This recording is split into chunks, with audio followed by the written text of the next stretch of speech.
Hey, sports fans, welcome on in. It's the Down and Dirty. Scott Mitchell here. So glad you could join our show today. Oh, it's going to be a fun one. So exciting. I'm disappointed today because it's no longer April 1st, and I have to tell the truth. I can't lie anymore.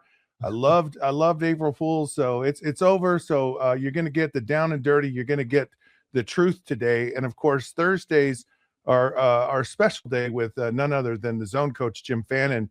Of course, he has coached some of the greatest athletes ever to walk on the earth. He's also coaches families, kids, businesses. He's done it for 50 years.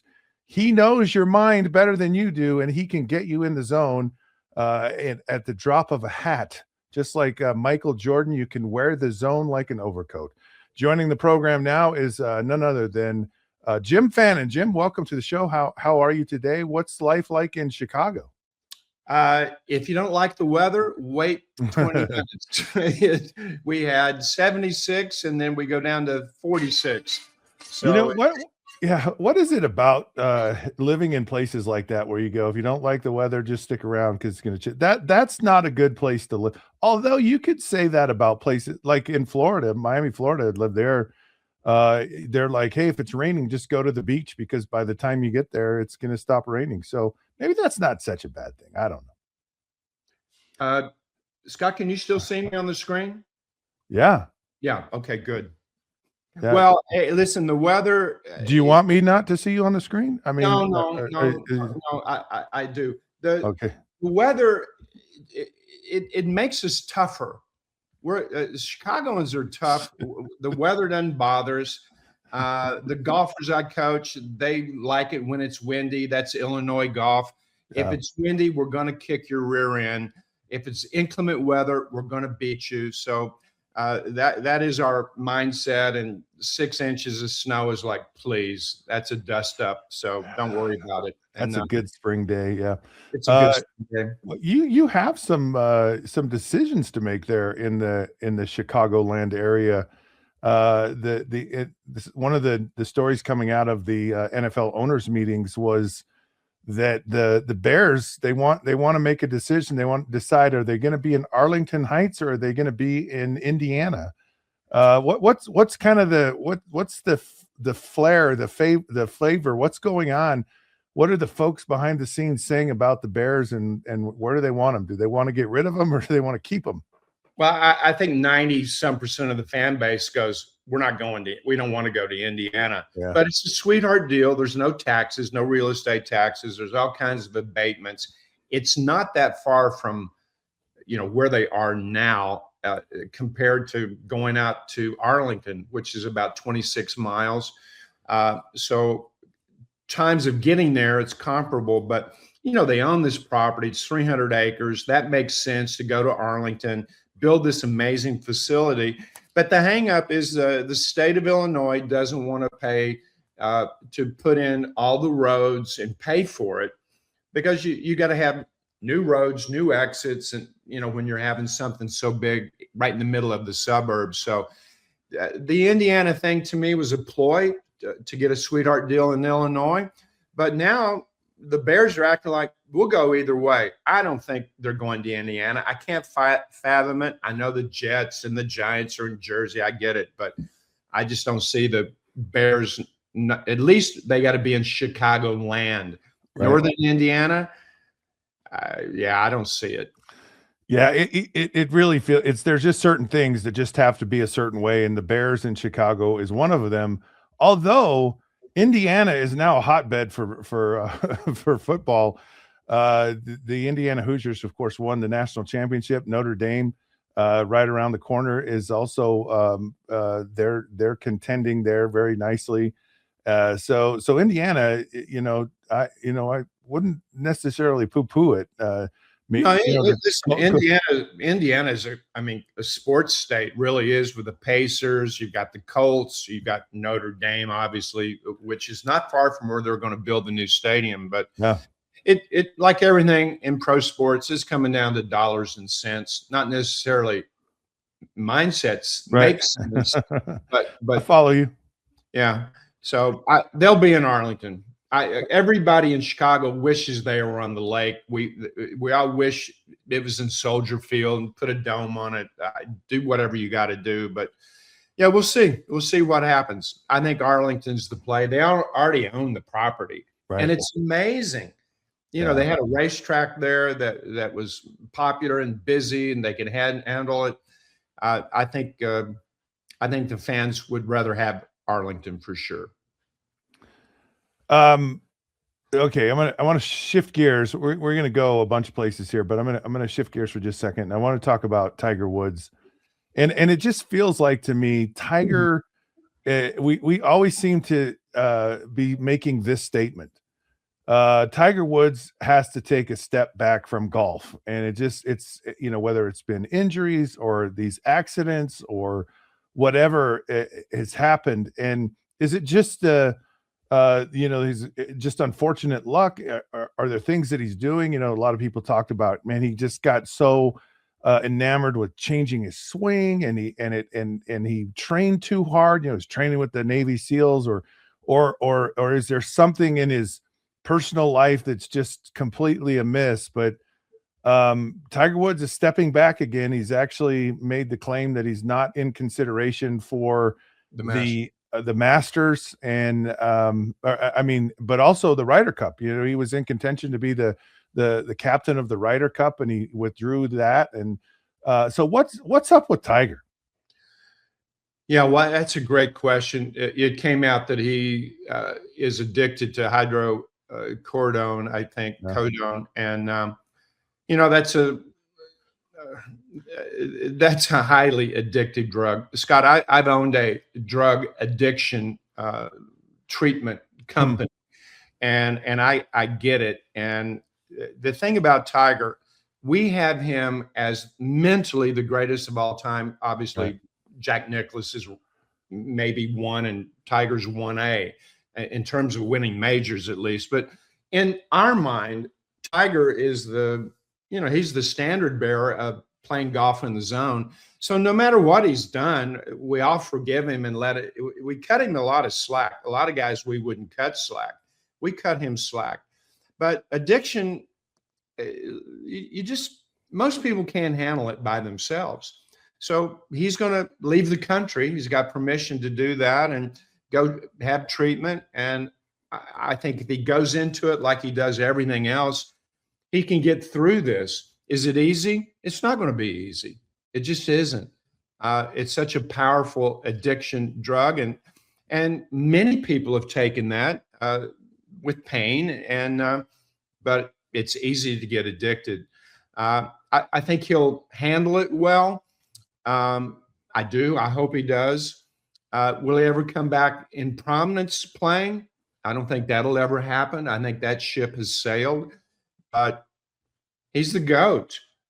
In most people's minds, there's some old school that go, no, Jack's the GOAT, but what a great debate. They're both iconic. And I've walked the course with him, coaching other players, and just happened, coaching them. He's playing a practice round. So, I've gotten to know him. He's really a down-to-earth guy. Right. But it just says it doesn't matter what walk of life you're in. It doesn't matter how much money you have. It doesn't matter about anything. Addiction's addiction. It doesn't care who you are, what you are. And you need help when you obviously can't get off of it and it impacts you. I mean, we're all saying, why wouldn't you have a driver? And I'm sure he says, well, I'll have a driver. But he was only going 10 minutes away. Yeah. But, this is someone that was on this during the day, obviously, and he's got to make a change. He's blessed. He could have killed somebody, could have killed himself. A total flip over is, that's pretty traumatic. Yeah. So the good news, Tiger's going to be fine. Tiger will be well, and Tiger will remain at the top of the food chain in terms of professional golf. Here's the thing that is hard for me, or what I kind of take from all of this. Like you mentioned that there's this debate, there's this discussion between Jack Nicklaus and Tiger Woods, And you've seen the just magical greatness of Tiger, and when we all have, and I mean I have, and so I loved watching golf when Tiger was there, because man, something amazing was going to happen. But to me, here's what I'm having a hard time with. A couple of things. One is, it shouldn't even be a debate. Like, where Tiger was in his career, and where he was poised to easily blow by Nicklaus's all-time major wins, and it wouldn't even have been any kind of discussion. I mean, that was the trajectory, that was the path that Tiger was on, and I man, agree. it took a right turn. I mean, just fell off a cliff. And so I don't think that we got to witness all of what was in Tiger Woods. As great as it was, as great as it is, as incredible as it is, I don't think we saw all of it. I think, I don't know. And so I'm disappointed in that, for whatever reason, whether it's, just life, sports kind of comes at you different ways. And I think it was a no-brainer that Tiger Woods was going to go on and just be the absolute undisputed greatest golfer of all time by miles. And then the other side of me, and I think this is where people are, even though he's going to leave the country, he's in rehab, he just stepped away from golf again, you still believe inside of you, yeah, but this is Tiger. Like, there's still hope. Like, he could come back. Like, he could, because he's at that age where you just don't win on the tour. You just, but it's Tiger, and if anyone could, he's different than everybody else. And if there's one person that's equipped to do this, and so I think I keep holding out, and I'm even holding out now, even though you said it's over. I'm still like, yeah, but if he gets over this and he comes back, there's a shot, there's a chance for him I think to do it, and that's the problem I have. Those two things right there are my challenge with Tiger Woods. Could he come back? Yeah, absolutely. He's got Yeah. a championship mind, a championship heart. Can he have the mental and physical endurance that requires buildup over time? Yeah. That's a different subject. Yeah. Mental endurance. You just can't turn it on and off like a light switch. That's not how it works. So, but he could do it. But we also look at Tiger because Tiger changed the game for manufacturers and the explosion. And we've never seen anything like that. Now, I saw Nicklaus win his last Masters. I was there. I've been to 35 Masters. I've had a discussion with Jack, and he's got to be the GOAT. Yeah. He has the major record. It's undeniable. I agree with you. Tiger could have blown past him and long gone in the rearview mirror, but he didn't. I just says it's tough. And I think today, it's tougher than it was when Jack played, because you're under more scrutiny today than ever before. Everybody has a cell phone. Everybody has a cell phone. So that means no matter what I do, somebody's going to take a shot, picture of me. Yeah. And so you can't hide. It's hard to even be alone in a crowd. But could he come back? It's possible. Will he come back? I think it's doubtful. Yeah. Only because of the mental endurance and the physical endurance. He still has aches and pains walking 18. So when will that change? I don't know. Yeah. I don't know his total physical nature. But if anybody could do it, he could do it. Yeah. I believe. It reminds me of Monty Python and the Holy Grail, when the guy has no arms, no legs. He says, it's a mere flesh wound. And I feel like that's what Tiger said. Look, this is a mere flesh wound. I know I flipped my car over for the third time, but I'm not done yet. It's not over. Let's keep going. All right, we're going to keep going with baseball. The ABS, the automatic ball strike system, is in place. It's been fun to watch some of the challenges. And so how are your baseball guys taking the ABS, and kind of your thoughts on it just in general? I had a discussion before the show with a manager in baseball, an MLB manager, and I brought that up. I knew we might discuss that, but Here's the take. It's a good thing. And here's what happens. You only get two. Only get Right. two. And if I win it, I keep it. And Yeah. I still have two. You want to save one for innings 7, 8, and 9. So you don't want to lose it. Sometimes you want to save two for 7, 8, and 9. Yeah. When bases are loaded, 2-2 count, next pitch you're punched out, but it was a ball. So that's the time to use it. The time to use it early is to set the umpire straight. The toughest call is, first of all, the catcher has the best view to call it. And the catcher, not the pitcher, the catcher for the clubs I'm talking to, they're making the decision. Yeah. The hitter can make it, but the hitter doesn't always have the best view. Yeah. He's got a side view. And the pitch that's the toughest is the high strike. Right. Now, the cool thing, which is interesting, I have a player profile of my strike zone. It's already set. So when I'm at bat, they put up my player strike zone. It doesn't adjust. I can't get down in a crouch and get really small. So that strike zone is there. The high strike, sometimes you could challenge it if it's egregious, just to tell the umpire, you got to call that high strike right. It sets the tone. Old school, before ABS, if a guy, umpire, and I had a friend that was an umpire, Charlie Relaford. He was from my hometown in Ashland. I used to get him on him all the time because he'd punch out some of my guys. Right. I'd name him. I've known him I just get on him and go, what are you doing? But if you call a bad pitch for a strike, the old umpires would keep calling that strike. Yeah. He's not going to go back and change it. No, that's a high strike, and I'm going to call it the whole time. So sometimes that's the only time to do it early, especially in a high pitch. But you don't want to do it with nobody on. You want to do it when it literally counts. Is it a good thing? It's put stress on the umpire. The umpire can go, oh, snap, I missed that call, that call. And there's a scorecard after every game. So umpires are under scrutiny.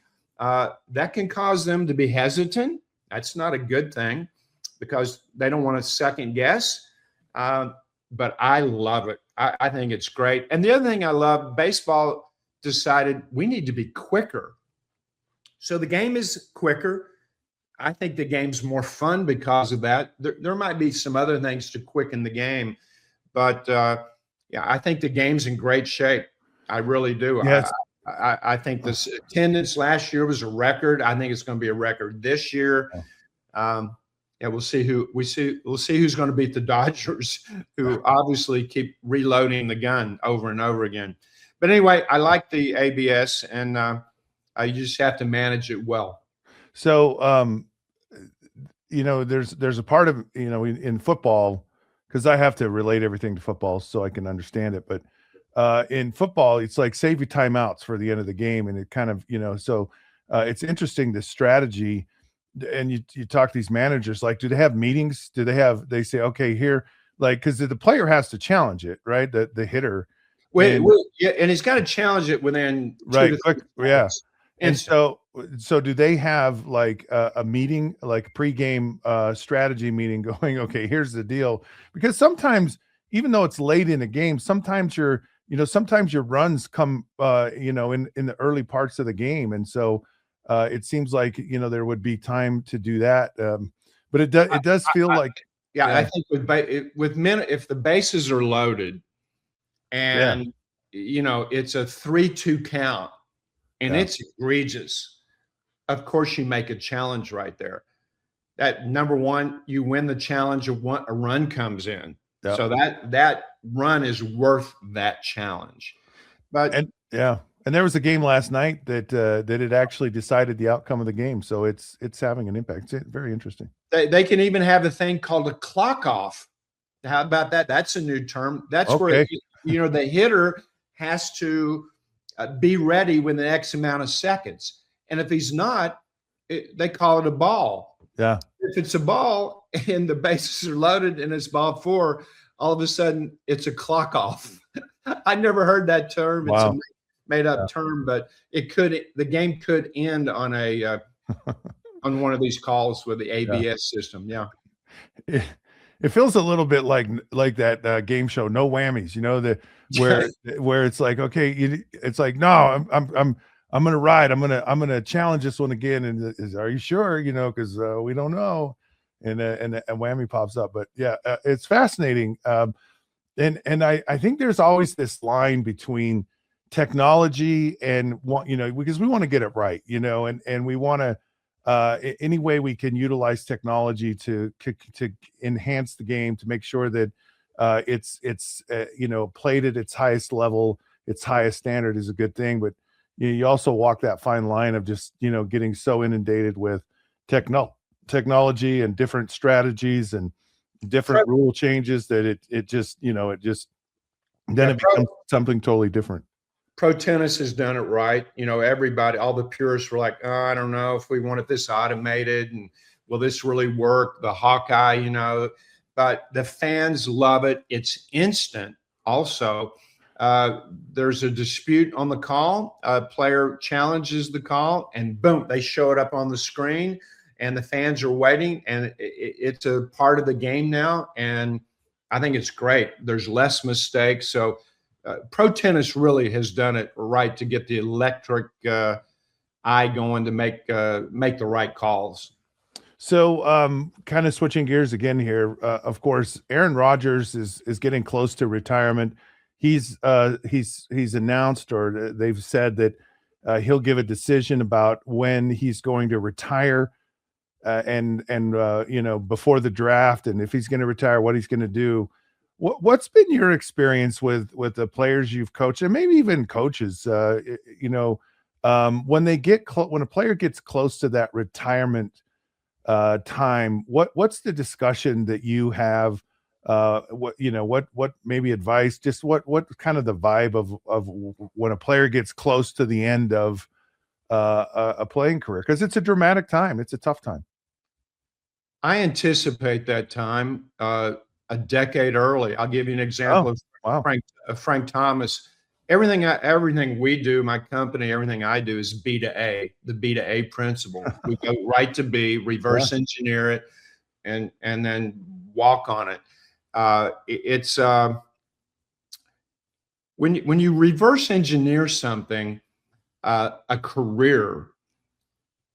Frank and I knew that the odds on him being with the White Sox after 15 years, since most people didn't stay with the same team. Derek Jeter did, but most people don't. They move. He knew that the Hall of Fame, he had to hit his standard all the way to the end. And then we saw his life after. And so there was a plan. Once he retired, he already had a plan, and we'd been working on it. So the retirement was seamless, really. It's still traumatic. But 20 years before this happened, he envisioned being at another team, knowing he would still need to be a high standard. He knew there could be some negativity leaving a team. He had to leave all that behind. He goes to Oakland, hits 40 home runs at the end of his career. And I think that year, he then later went, I think, to Toronto and then finished.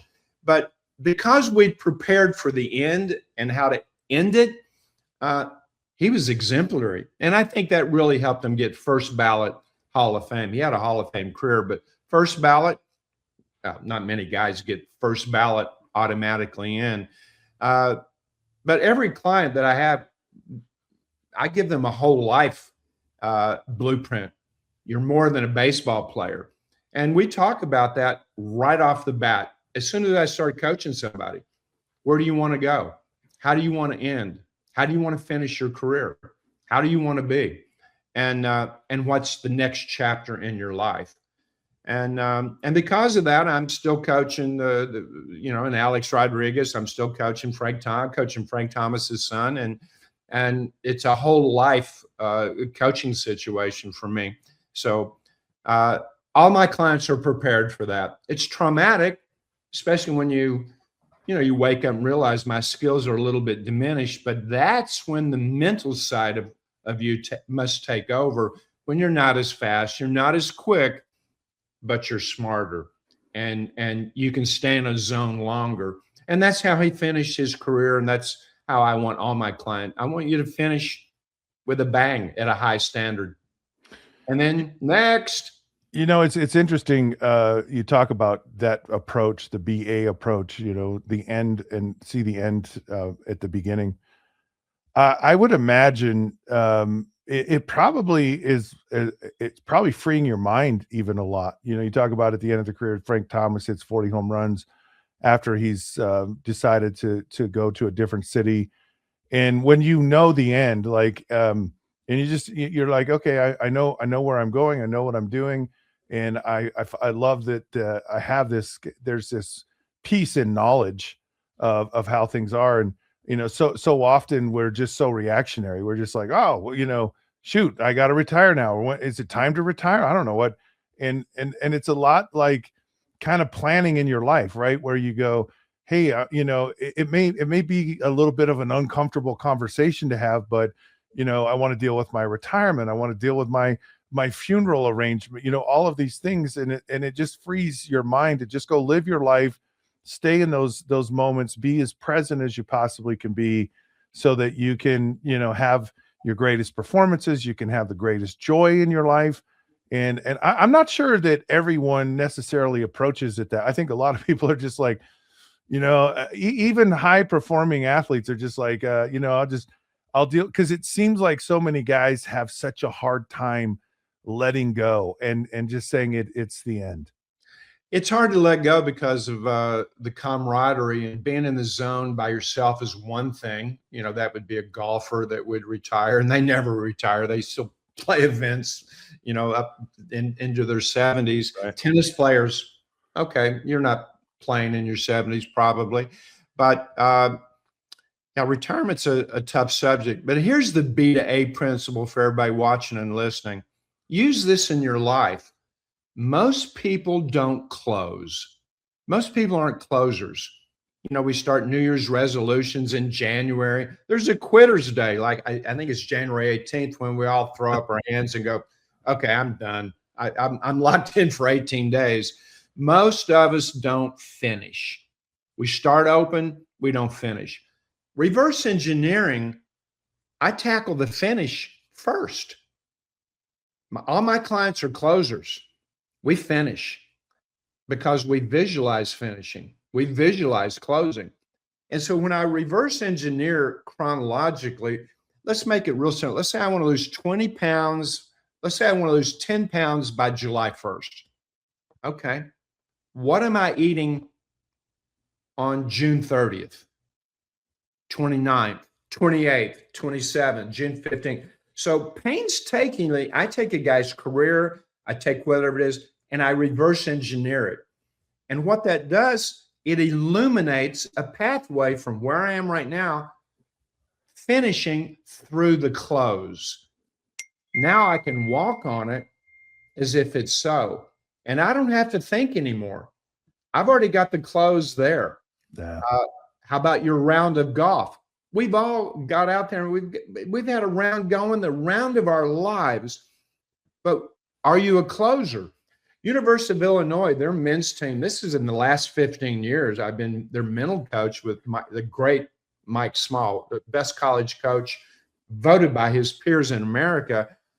They're closers. We give no shots back after 12. What does that mean? I've got the stats on every player, what they do 13, 14, 15, 16, 18. We give nothing back. Think about that. I mean, I've had two guys shoot 70. One's happy, one's ticked off. The same score. And I walked around with them on the PGA Tour. We finished, they both shoot 70. One doesn't want to go out to dinner. One wants to buy dinner. How did that happen? Well, the guy that is unhappy shot 32 on the front. Right. He's shot 38 on the back. The other guy shot 30. He was horrible. Got off bogey, double. Got off to a horrible start. and torch the back with 32. So closing is so important because it's going to dictate your mood at night. Dictate your mood, for the rest of the evening and into the next round.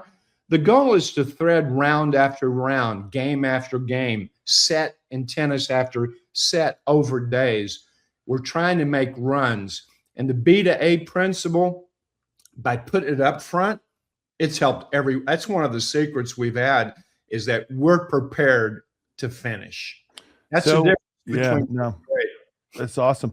So speaking of finishing, the NBA is kind of wrapping up its regular season. NHL, same thing. And each of these separate leagues, they have long seasons, and it's been a long grind. But so many teams are jockeying for position in the playoffs. Like it's been already decided in the NBA. All the teams that are going to be eliminated have been eliminated. But the position, you could go in the East from 4 to 10, and those last two play-in positions really stink. You want to be safe where you don't have to play, 7, 8, 9, and 10, and so the races are close, and everything goes through these cycles in these sports leagues where you have the beginning of the season and kind of the middle of the season, and now we're kind of at the end. And how does the mindset change this time of year with these certain leagues, and just kind of where, how do you make that, you talk about this final push, but what are guys thinking, what the focus should be, and because I think it's similar in the NHL and in the NBA, that there's just a lot of tight races, and who ultimately gets the mental edge that kind of push them through to the end. Yeah, everything in the NBA. I'm coaching players in the NBA right now, and everything is changing. First of all, the coach has decided his lineup. He knows how he's going to use them. I'm going to use these 10 guys, these 9 guys. You got in Oklahoma, they got 13 guys. They're deeper. That's why they have the advantage. They keep running in fresh legs. But the first thing I want to do is get the rotations right. The second thing, they're all looking to bolster their defense. Defense is going to win. The game's going to be slower. It's not going to be run and gun. It's going to be a slowed down, half-court, grueling, brutal, physical contest, and they're being prepared for that. You want to make less mistakes. What does that mean for the players? Stay in your lane. Know what you're responsible for. If you're a wing that shoots the 3 from the corner and plays great defense on the other wing, you know your role. If you don't have the 3, you're going to swing it back out. If you do have the 3, you could sidestep and take it or drive. They know their role.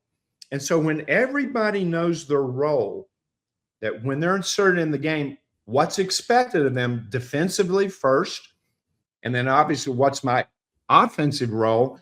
Well, now you're building that championship team, and less is more. Collective thought needs to be less. So everybody's present and you're ready to battle, because anything can happen in playoffs. Anything can happen, especially in the play-in. Who knows what's going to happen in the play-in. That's one game. My goodness. This brings me back to a time when I was a kid growing up, and so I grew up in a small town, and we had our high school basketball coach had a basketball camp for all the kids in the community, and so this camp is 1 or 2 days, and one of the things we did is we had a 3-on-3 tournament. And the basketball coach says, okay, pick 3 guys, get your team together. We're going to have a little 3-on-3 tournament and see who the best team is. And so, of course, me and 2 of my other buddies, we get a team. Well, we're the 3 best athletes in the whole school. And the coach goes, no, that's like the old NBA, where they pick the 3 guys and they buy a team kind of deal. So he puts this. So this little 8th grader, we're older or whatever, and he's the epitome of this kid that red hair, freckle face, chubby little kid, clearly, just not very good. So he takes one of my buddies off the team, and so we kind of evens out the talent. And so this kid gets on our team. I don't even know who he is. And I said, look, if we pass you the ball, don't shoot it and just pass it back to us. Okay. That's our strategy. That's knowing your role. And we're going to win. Okay. Like, you're going to be on the winning team as long as you don't touch the ball. You understand? And, and he's this little kid. He doesn't know what's going on. He's, yep. I understand, and so, I tell you this story because I forgot this story, and I was reminded of this story. So I moved back to Utah and coached my high school football team, and the little redheaded kid had grown up, and he was now the high school baseball coach and one of the assistant football coaches. And he goes, do you remember when we were kids and I was the fat, chubby little redheaded kid that was on your 3-on-3 team, and you told me? He goes, it ruined me for life. I've never been a good basketball player. And, just the damage that you caused to me from telling me not. And I said, yeah, but did we win? And that was, and he's like, well, yeah. And I said, then it was good coaching, wasn't it? Knowing your personnel. So I love that story. You talk about understanding your role, and he's a good guy. He's a really, and he's been the head football coach. He took over there after I left, and just retired, but it's just a funny story. The players know, you have but the players know who can ball and who's not. And yeah, we know who's going to have deer in the headlights outlook with no time on the clock. We don't need anybody to tell us. We know because we play with them all the time. That's hysterical. I can't imagine the conversations Michael Jordan had with people. Like, yeah, because it's one thing to go, hey, look, pass me the ball, don't ever shoot it. But it's also when, he goes to Jed Bushler, he goes to Paxton, he goes to Kerr, and he goes, okay, shoot the ball. It's like, it's one thing to pass it back, but it's also, hey, I'm expecting you to shoot the ball. I'm expecting, and I'm a guy who expects to shoot the ball all the time, but now I'm bringing you into the inner circle. I'm letting you in here. I can only imagine what that feeling is like, or that conversation when Michael Jordan anoints you, and allows you to actually shoot the ball. I think you feel 7 feet tall. I think that's a freedom that a superstar can do to the rest of the team.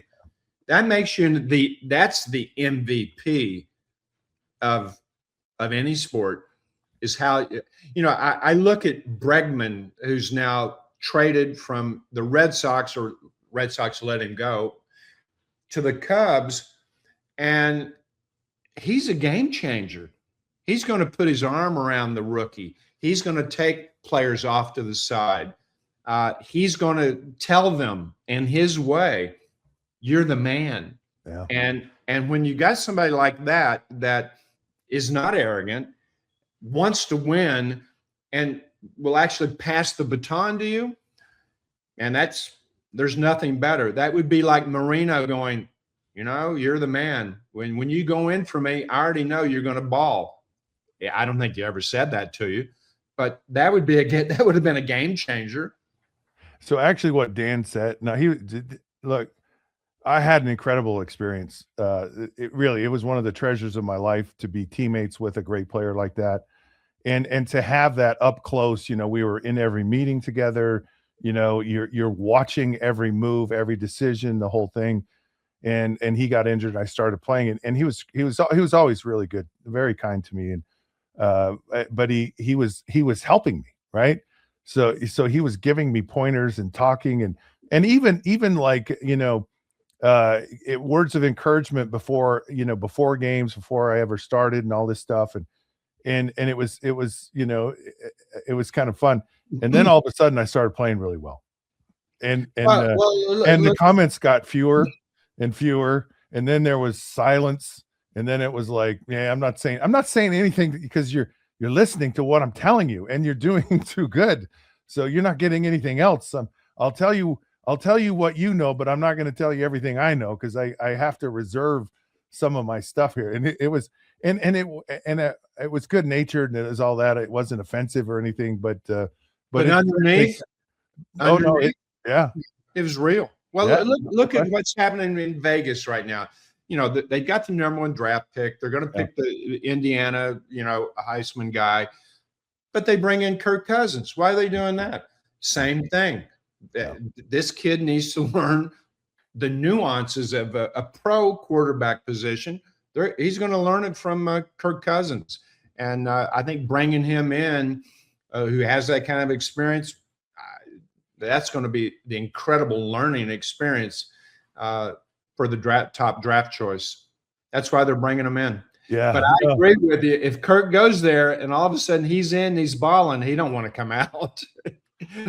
But he knows why he's there. yeah, and you know when you talk about knowing your personnel and understanding who should be there, I think you couldn't go around the NFL and handpick a better person to help facilitate, the growth and all that. Because there are guys that just go, look, I'm going to suck all the oxygen out of the room. It's always going to be about me, and Kirk Cousins is one of those guys that just isn't that way, and it's easy to make a lot of money, and yeah, sure, I'll be the guy that is the role model and the sort. But here's another side to it, because you talk about Fernando Mendoza and him going #1. Um, I think the challenge with him, and to me, part of the challenge is he's a guy that's a winner, right? And it's a lot like Tim Tebow was at Florida. There's this dynamic personality, this presence, this just will to win, and it's not necessarily like the absolute perfect skill set. Tim Tebow was very, very mechanical in how he threw, and which I think hurt him in the pros. There wasn't this just natural throw motion, which not to get too technical, but in pressure situations it just breaks down. And if if you don't have you've got to be able to throw the ball in the right spot at the right time. That's the absolute most important thing. And that was exposed, Yeah. exposed with Jacksonville. But if you Right. stay with Jacksonville, let's talk about Trevor Lawrence. Yeah. He was horrible his rookie year, Right. but he had poor direction. He was not in the right situation. He was not in a healthy learning situation, and he weathered through it. Now he's living up to the hype. Why is that? Well, I think it's the people around him, and how he interacts with them. But initially, he was in the wrong place at the wrong time.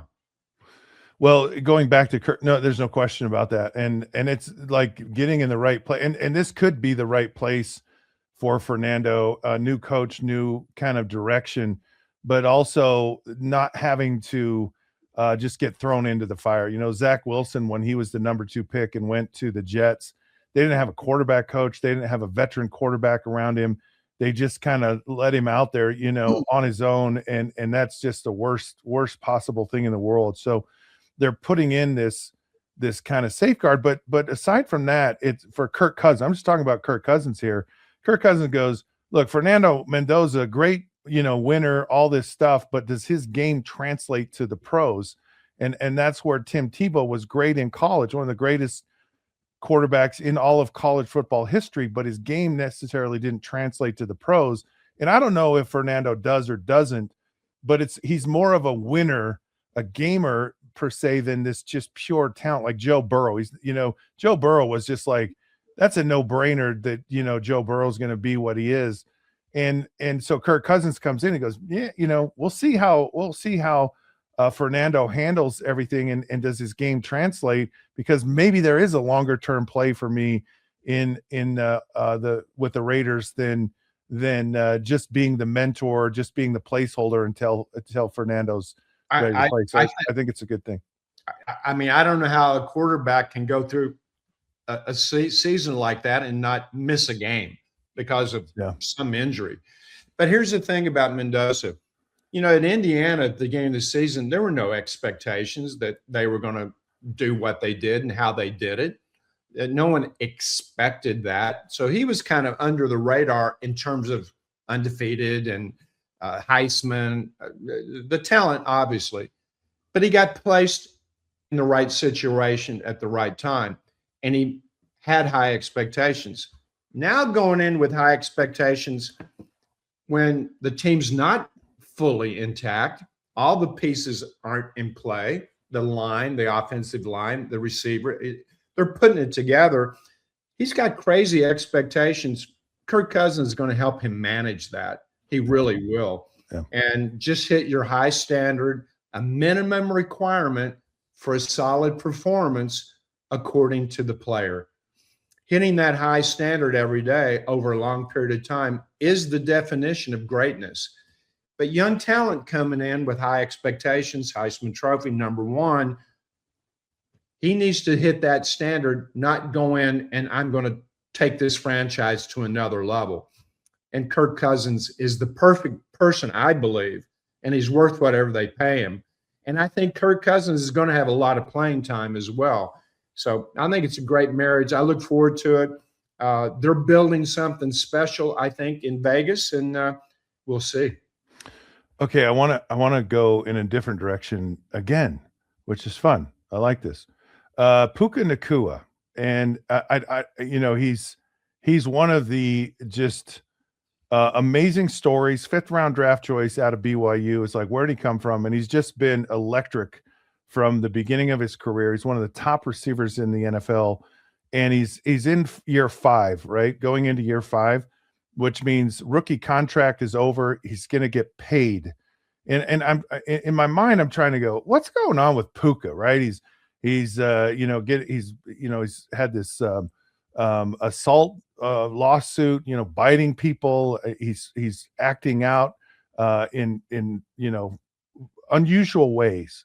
And there's and I'm trying to figure out what's going on. And he's now entered or has been in a treatment facility for who knows exactly all of what it is, but it's clearly something.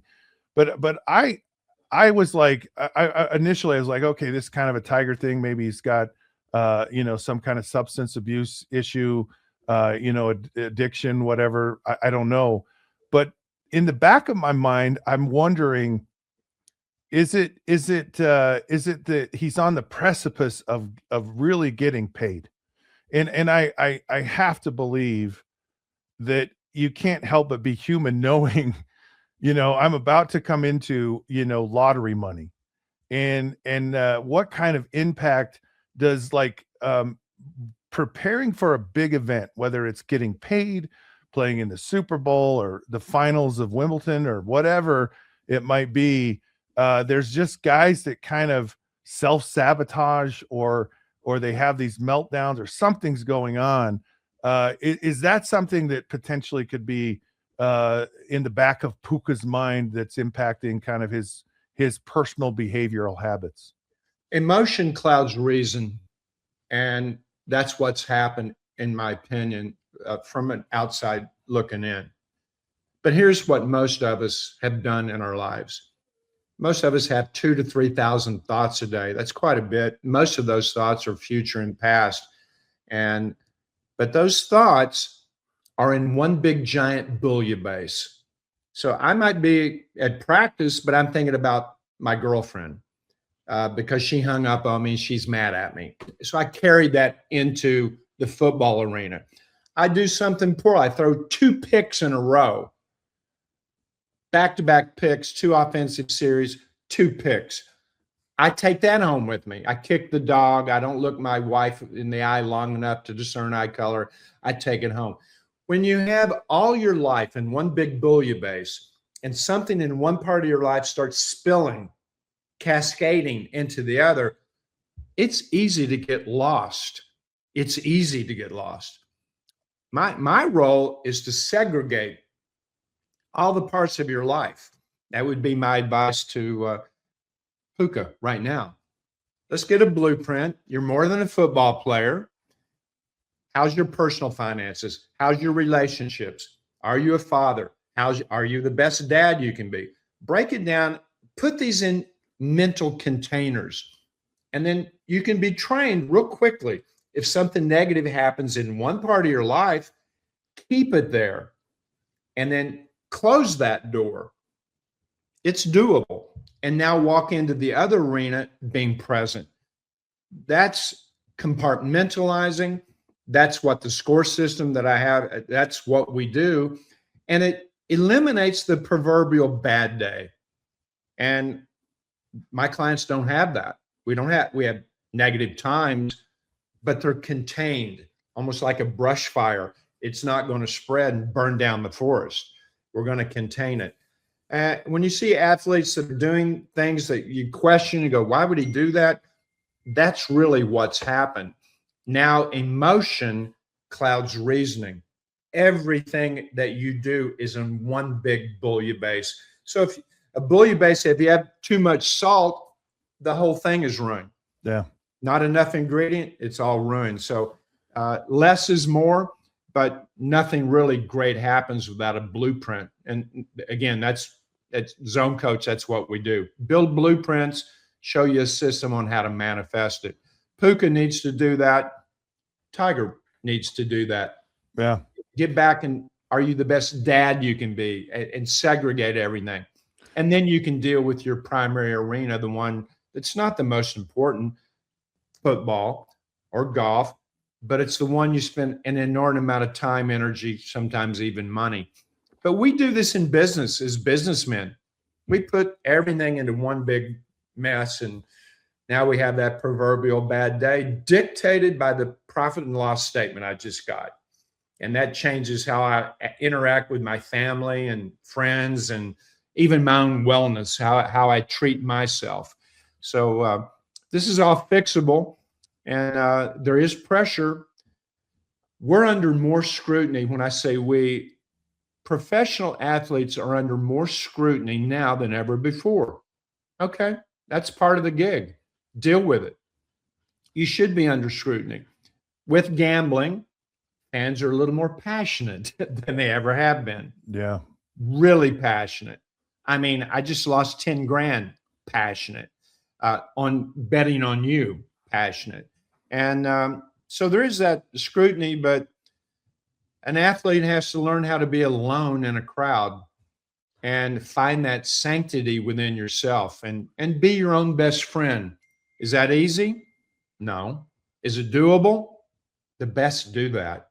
That's how they do it. And that's how they can manage the scrutiny of the world, judging every move they make. It's doable, but it's difficult. So I've never asked you this question, and as I was, thinking through kind of where I wanted to go today, and you talk about, whether Puka is just, having too many thoughts or bundling it into one kind of big lump, or you have Tiger who's got an addiction that's a real thing. And what I'm hearing you say is you kind of handle both of these in the same type of manner. But what about someone who has mental health issues? You're working with people's minds, but there's also something that is also working with their minds in a very negative way. How do you handle people that you coach who have whatever, depression, bipolar, all these different types of mental illnesses, and what's your approach with that, and how do you handle that? I've been handling that for half a century, but unfortunately, it's accelerated at a rate that I never anticipated. I mean, stress and worry is now permeated into grade school, for goodness sake. So it's pretty much everywhere. I think the key initially, if I'm coaching somebody, I want them to control their breathing. I believe that's our superpower. The average guy's got 15, 17 breaths a minute. When you get a little ticked off, a little frustrated, got some anxiety, you'll have 20 breaths per minute. The best in the world has single digit breathing all the time, not just on the field. So when you control your breathing under 10 breaths a minute, you'll eliminate anxiety, worry, that need to do more than you need to do. That is a superpower. And that's the first thing I do is let's get some constants in your life. And most people that are struggling, breathing is a variable and it varies depending on what you're thinking. So if I'm thinking something, oh, I got to do that. Oh, geez, I got 2 hours. I got to get ready. Okay, well, my breathing is going to escalate past 20. Now I'll make poor decisions. I might not make a decision. I'm frozen. I don't know what to do. So controlling your breathing in your life, the best test if you're married and your spouse is not happy with you, and because you did something you said you would do, I was going to go to the cleaners, whatever it is, it doesn't matter. We've all had those little tiffs where she or he's not real happy. At that moment, lower your breathing and be a palm tree in life's hurricane. She's yelling at me. I probably deserve it. And I'm just going to absorb it and let it pass through me. And once she's done talking, I'm like a palm tree. I pop up once the hurricane's passed. Hey, sunshine, how you doing?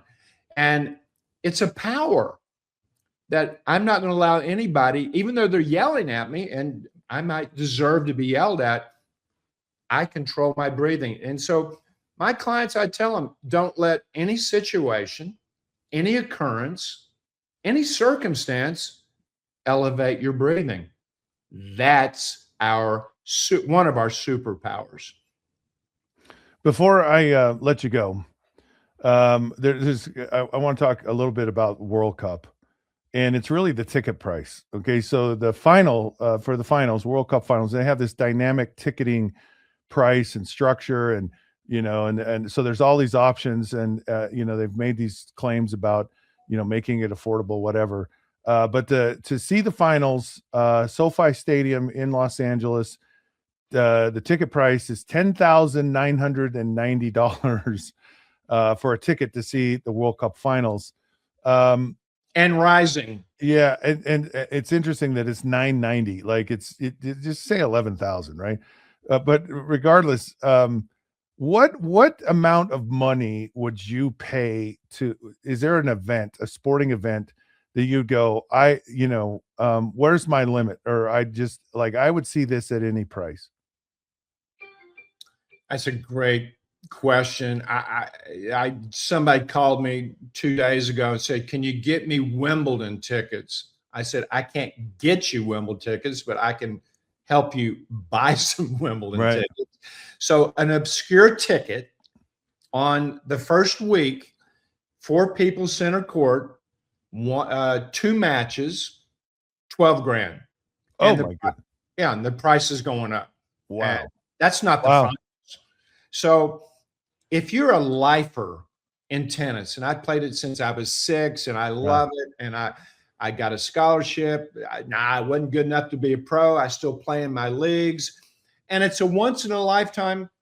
I say there's no price. Go for it. Yeah. It's memorable. It's once in a lifetime. Take a friend with you, obviously. But is it really worth dropping 10, 20 grand? Bill Gates would say, yeah, okay, I'll do it. But who's Bill Gates? One person. So I don't know. You can see it many times better, but the atmosphere, it's a lifetime memory. What would I do? I don't know. I've been to NASCAR. I've been to Talladega, and I don't know. Right now, I wouldn't pay those prices to see anything. I've pretty much seen everything already. You're jaded. I'm very jaded. I'm jaded. So I had a chance. Billy Casper, when he was alive, invited me to, because he's a 2-time Masters champion, or maybe just I don't know. He's won the Masters. So he got to go back every year, and he said for $25,000 and it's a donation to my charity, I will bring you back as my guest. You can play the Sunday before the Masters. So play the golf course, play Augusta. And so it's in tournament shape, it's everything is there. And then it's 4 days, all access pass to watch all 4 rounds of the Masters. and kind of hang out behind the ropes, and it's quite a special deal. And I was I thought he was initially just going to invite me because he was my neighbor and just wanted to be friendly, but no, it was like there was a price tag to it, and I felt kind of like, I don't know, a little bait and switch, like it was under this pretext of a certain thing, and so I got a little offended by it, and it wasn't neighborly. No, and I look back now and I'm like, man, I should have done that. Like that would have been worth it to me to go, and of course he's passed away since, so that opportunity's gone. I think if you've never, I've been to 35 Masters. Yeah. And it's a religious experience. If you're a golfer and you've never been, pay the price. You'll never forget it. It's the most knowledgeable fan base. Everybody there knows who hit what in what year on that hole. Yeah. Saracen did this. Right. It's amazing. And it's time stands still, and I'm sitting there having, cheap pimento cheese on white bread for $1.50 that I paid 20 years ago, the same price.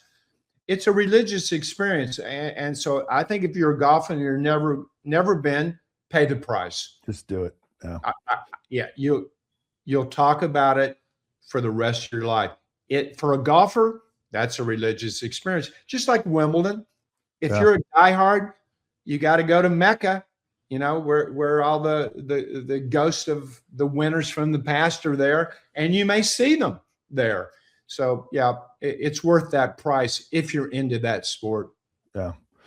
Well, Jim, we're out of time today. Always a pleasure. Love this conversation every week. You're awesome. You're amazing. And if you ever, anyone out there, go check out zonecoach.com. Get your mind right. They will coach you to be champions, because that's all they do. They coach champions. And it's incredible. Again, thank you so much. Have a great day, and look forward to a conversation soon. So everybody get down and dirty. Have an awesome zone week. All right, there you go, folks. We're going to come back here in a minute. We got some very compelling things to chat about when the Down and Dirty returns. So stick around.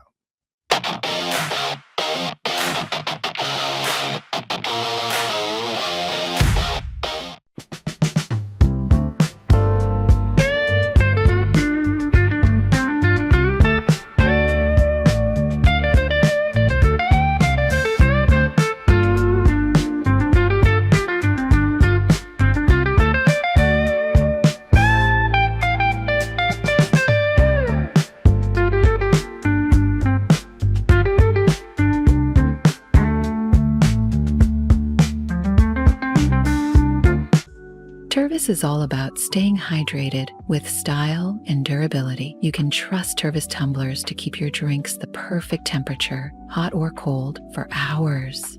From the classic insulated tumblers to sleek stainless steel water bottles, each product is built to last and comes in endless designs to match your personality. Stay refreshed and express yourself with Tervis.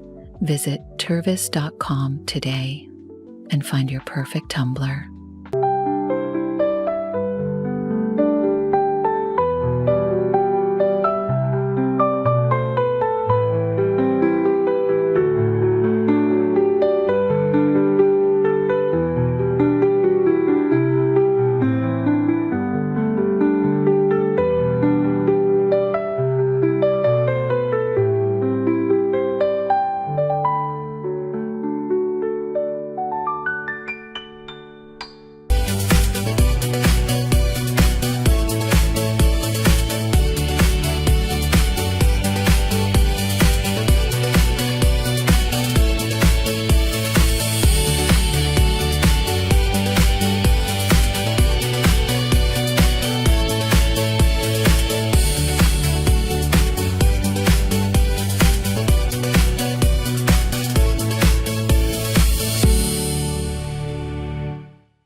Hey, sports fans, welcome on in. It's the Down and Dirty Scott Mitchell. So glad you could come back, join us, be a part of our day. We're having a great show today. Just love doing this. Love that you're a part of everything. Like, subscribe, all that fun stuff, and stay tuned because we're just constantly scanning the globe for all of the impactful stories of sports and bringing to you in a very down and dirty fashion. So, anyways, love that you could be a part of our show. All right, we're going to get into. I believe we'll talk about. Yeah, it's mostly NFL stuff and some NFL news of notes going on right now. Of course, there's always stuff happening in the NFL 24/7, 365.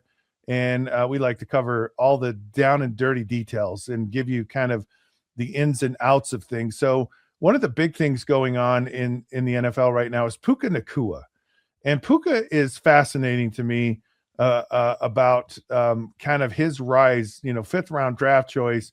I watched Puka Nacua back when he was in high school, and he was a phenomenal player. Of course, he played here in the state of Utah, went to Washington, and just didn't really kind of, I don't know, it just didn't mesh, didn't work, didn't vibe.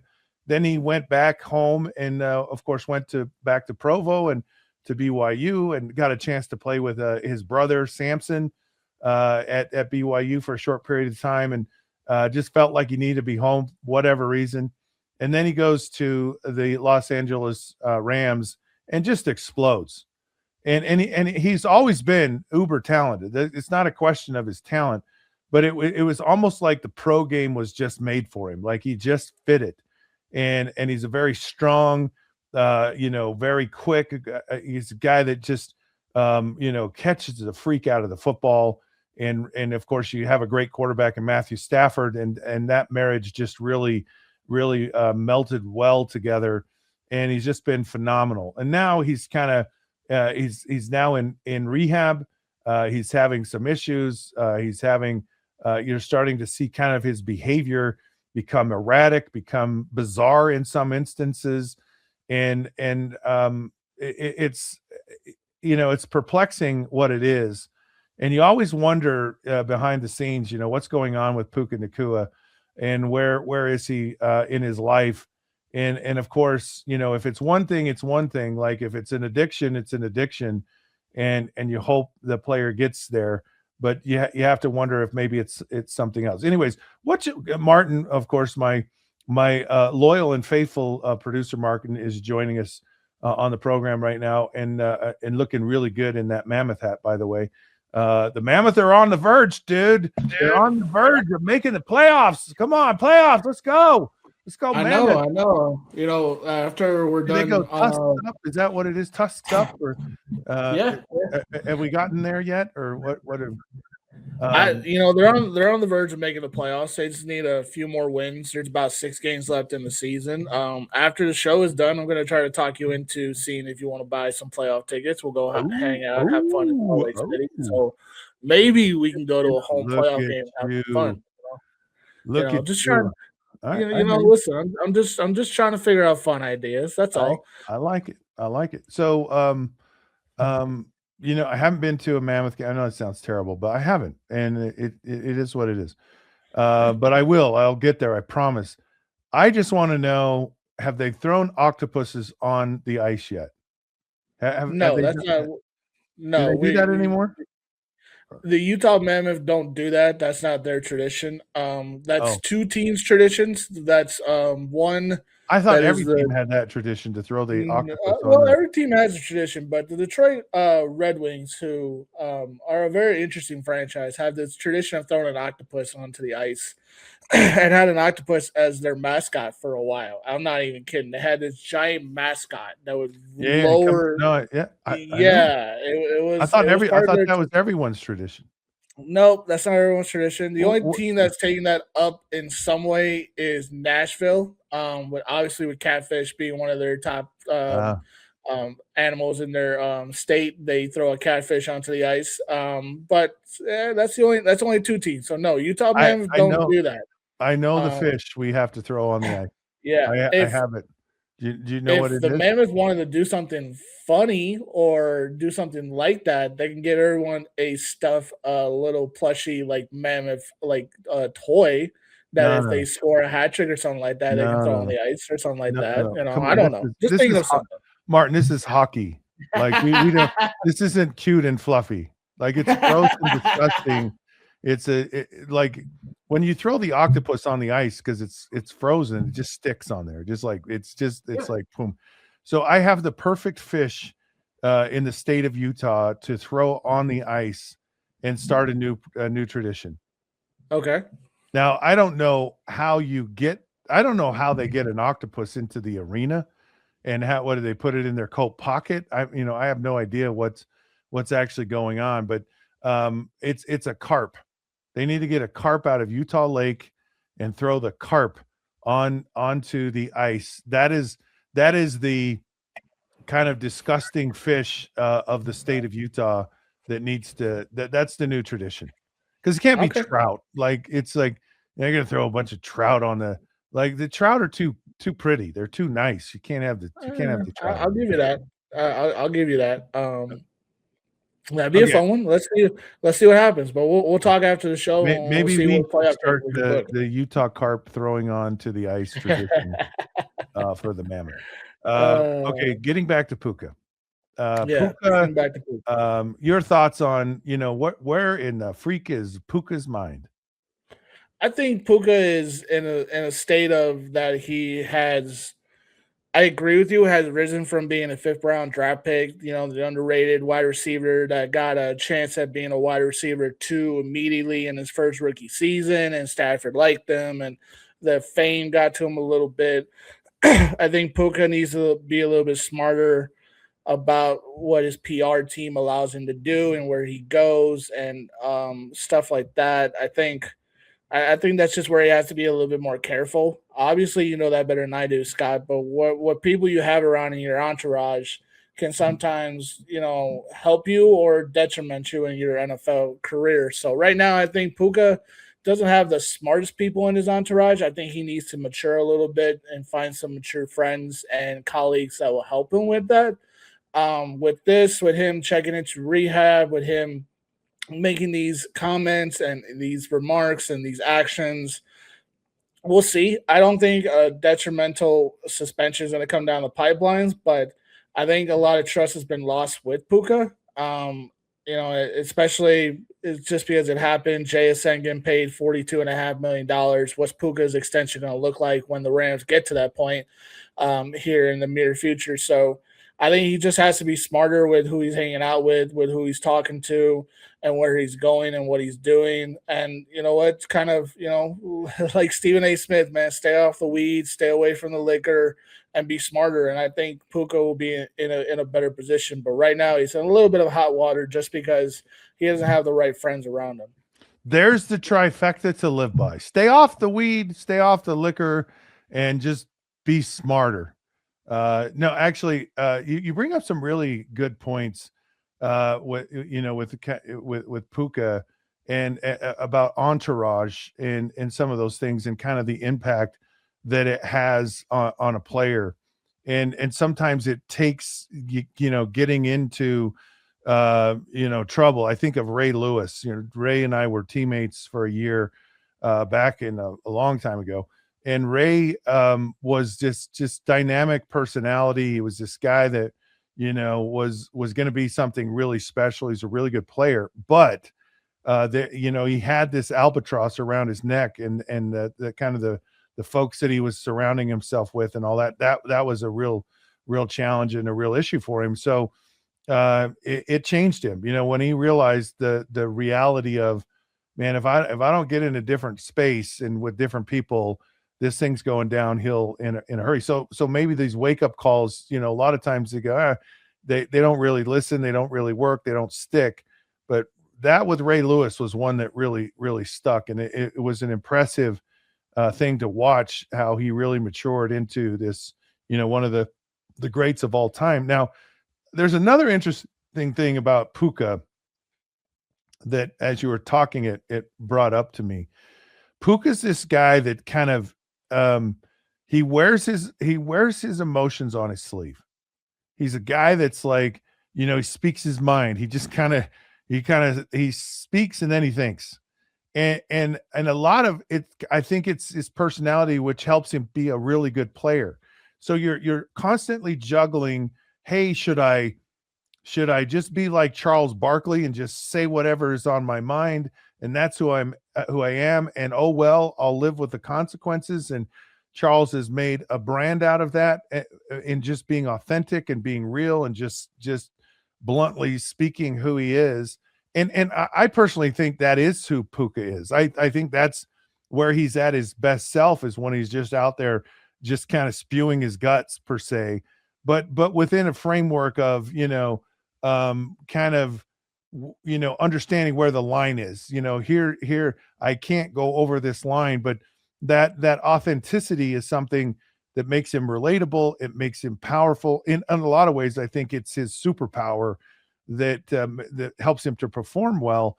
And for whatever reason, if there are substances that are interfering with that, or circumstances, because I also think, Martin, that the challenge with Puka is he's on the cusp of a whole bunch of money. Like he's so free. I mean, he's a 5th round draft choice. Like he's not getting paid at all, and relatively speaking, and he's going to win the lottery here, and should, because he's one of the top receivers in the NFL. So he's looking at $30+ million a year per season, type of deal. So that has to weigh on your mind in a massive way, because you're like, oh man, do I sabotage that? Do I really feel like I'm worth that, kind of thing in the back of his mind? I don't know, but there's a lot going on with Puka, and he really is a hot mess. Now, Puka in Hawaiian means whole. It means it's find the Puka. That was a term we used about the wide receivers, like, get open, find the hole, find the soft spot, find the the nice place. So Puka is kind of in a hole right now, literally and symbolically in his name.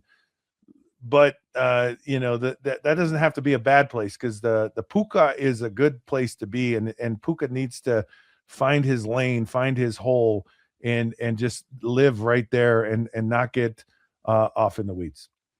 Okay, Kirk Cousins. Of course, just agreed to sign with the Las Vegas Raiders.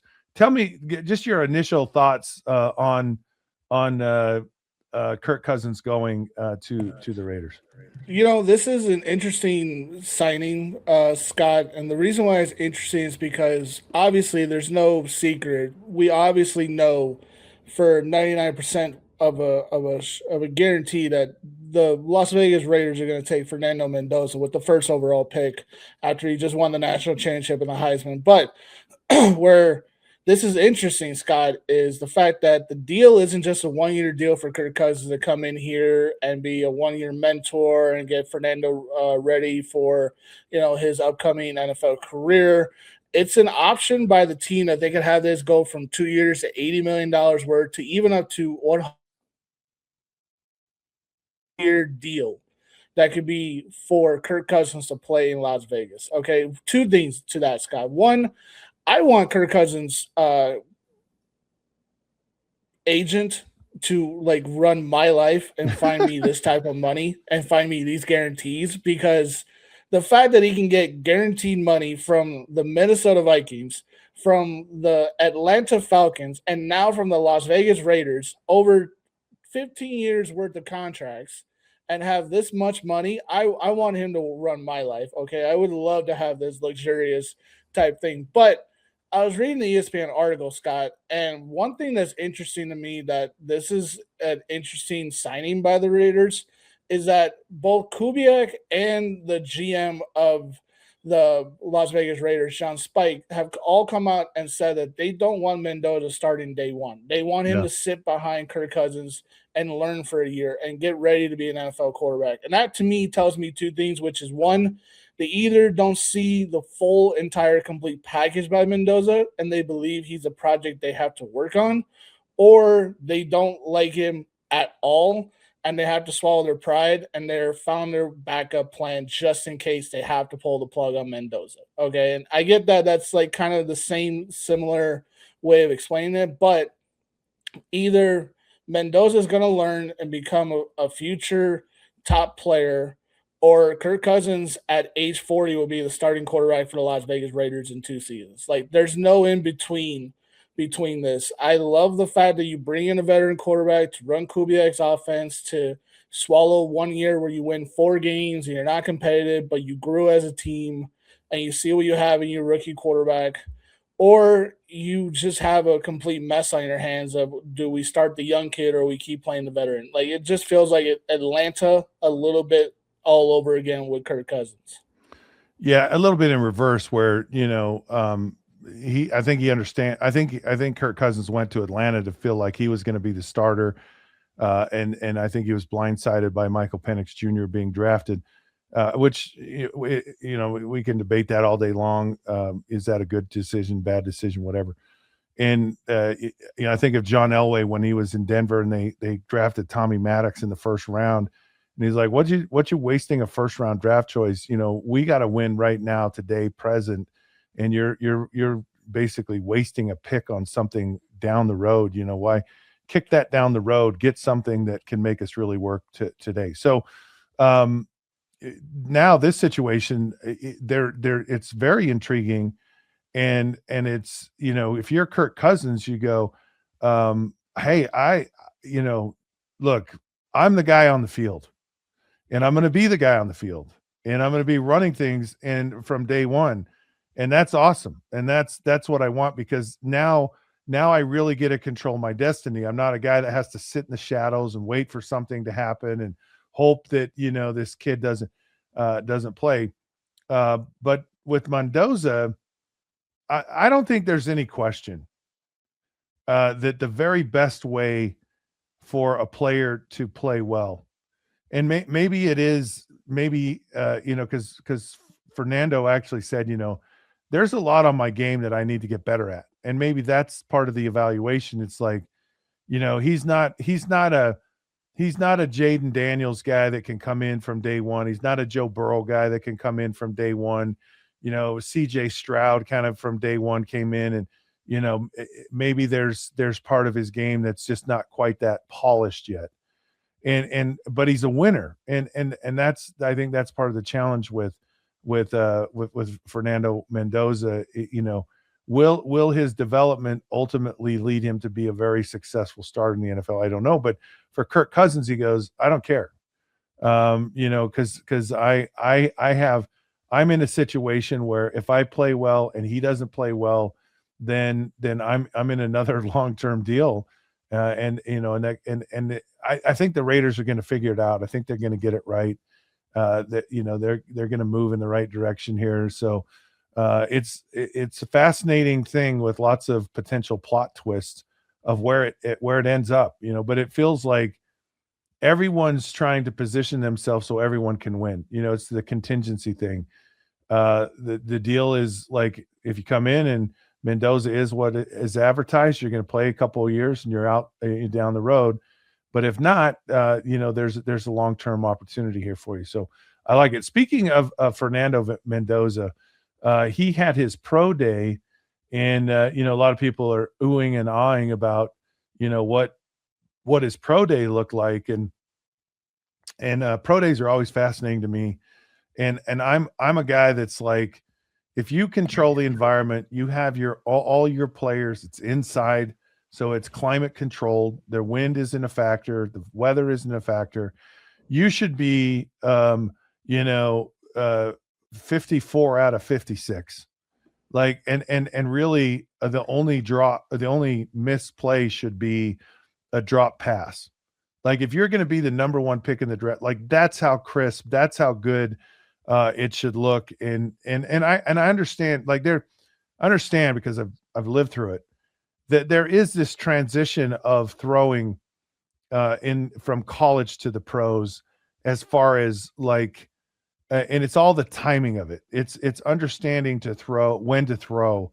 And there are things you need. There's like indicators of a receiver's position where it tells you, okay, now is the time to throw. Whereas in college, very different. And so your tempo, your speed, how you drop, how you see things when you let go of the football, it changes. It's different. and it's not like you're incapable of it. It's just that you've been practicing it to throw to guys that are open. And in the pros, as everyone says, you throw them open, and you do and you don't, but because you're always throwing the ball to a spot, and so it's just understanding where the spot is and when to get it there, and that's really the magic of being a quarterback in the NFL. And so yeah, but it's your guys, it's the college way, so you just should be on. And there was a little bit that was off there with Fernando Mendoza. And so for me, this is the dilemma with him, is he's a winner, right? I mean, you saw how he went through that season. You saw the transformation of him going from Cal being this very underrated athlete in high school, under recruited, and he beats the Alabamas, and he beats the Oregons, and he beats the Miamis, and he beats the top programs in the country on the biggest stage, and he does it like he's a big part of them winning. He wins the Heisman Trophy. The big game isn't bigger than him, and so he's a gamer, and I was talking to Jim Fannin earlier about this, but he, is he the Joe Burrow polished guy coming out of college? I'm not totally sure. So the debate you have, if you're the Raiders, do we want a guy that's tough, that's a winner, kind of player, or do we want the polished, complete product? A lot of people really like Tim Tebow for that, but Tim Tebow never got to be that polished, finished product, just because he was flawed, and his game throwing did not translate to the NFL. And that's it's a little bit like Tom Brady, because Tom Brady was just a winner, but he wasn't necessarily that polished product when he came into the NFL that was like, yeah, you're first round worthy kind of guy. I agree with that. I'm not going to sugarcoat this. You and I are on the opposite spectrums when it comes to Fernando Mendoza. I think he's a very talented quarterback. I am going to say it on here on the program. I don't think he's worthy of being the number one overall pick. I don't see number one overall pick. I don't see a quarterback that flashed off my television. Don't get me wrong. Scott, I believe what he did in the national championship game and in the Big Ten game against Ohio State were phenomenal games. He didn't throw for 300 yards and 5 touchdowns, but he did the right things in the game. He kept his team in the game. He won the game. Like, those are things you want to see out of an NFL quarterback. It's someone that isn't throwing for a whole bunch, but finds the way to win regardless if he looks good on the stat sheet or not. That's what you want from an NFL quarterback. I just don't look at this draft class when it comes to quarterbacks and see anybody who's number one overall. I'm not saying Ty Simpson is better or Drew Aller is better. I just don't see a quarterback that's worthy of being number one overall. However, Mendoza, as I've watched him on tape, has shown me a lot of abilities that he could be an NFL quarterback. Like you said, he threw 56 passes in this pro day.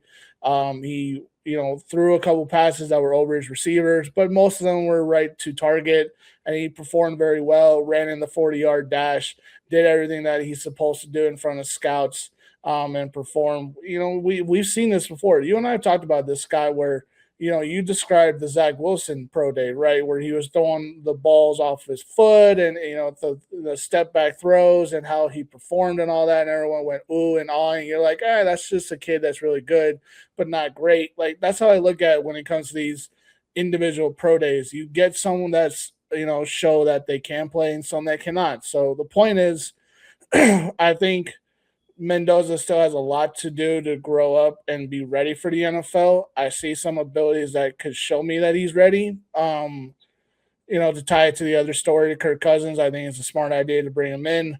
I just need to see more from him. If he completes a full season and throws a decent amount of yards and leads the Raiders to 8 or 9 wins, I'll eat my words and say I was wrong. What I saw in college was impressive, but I have to see it at the next level. And if he does that, then I'm wrong, and I'm more than happy to say that. I just so you know, I'm not in disagreement with you. I wasn't what I was saying is, I don't think he's that clear cut like talent, right? Like Yeah. Joe Burrow. Like Joe Burrow to me, I think had the best college football season his senior year of anyone ever. I The agree. way he played, now he had great play, but he still played like like Yeah. he was phenomenal. But Fernando Mendoza was phenomenal, but in a different way. He just found ways to win. Like Joe Exactly. Burrow from a quarterback perspective, and I think most people will tell you from a talent perspective, Joe Burrow might be one of the top 3 in the NFL. Right? He's just really good.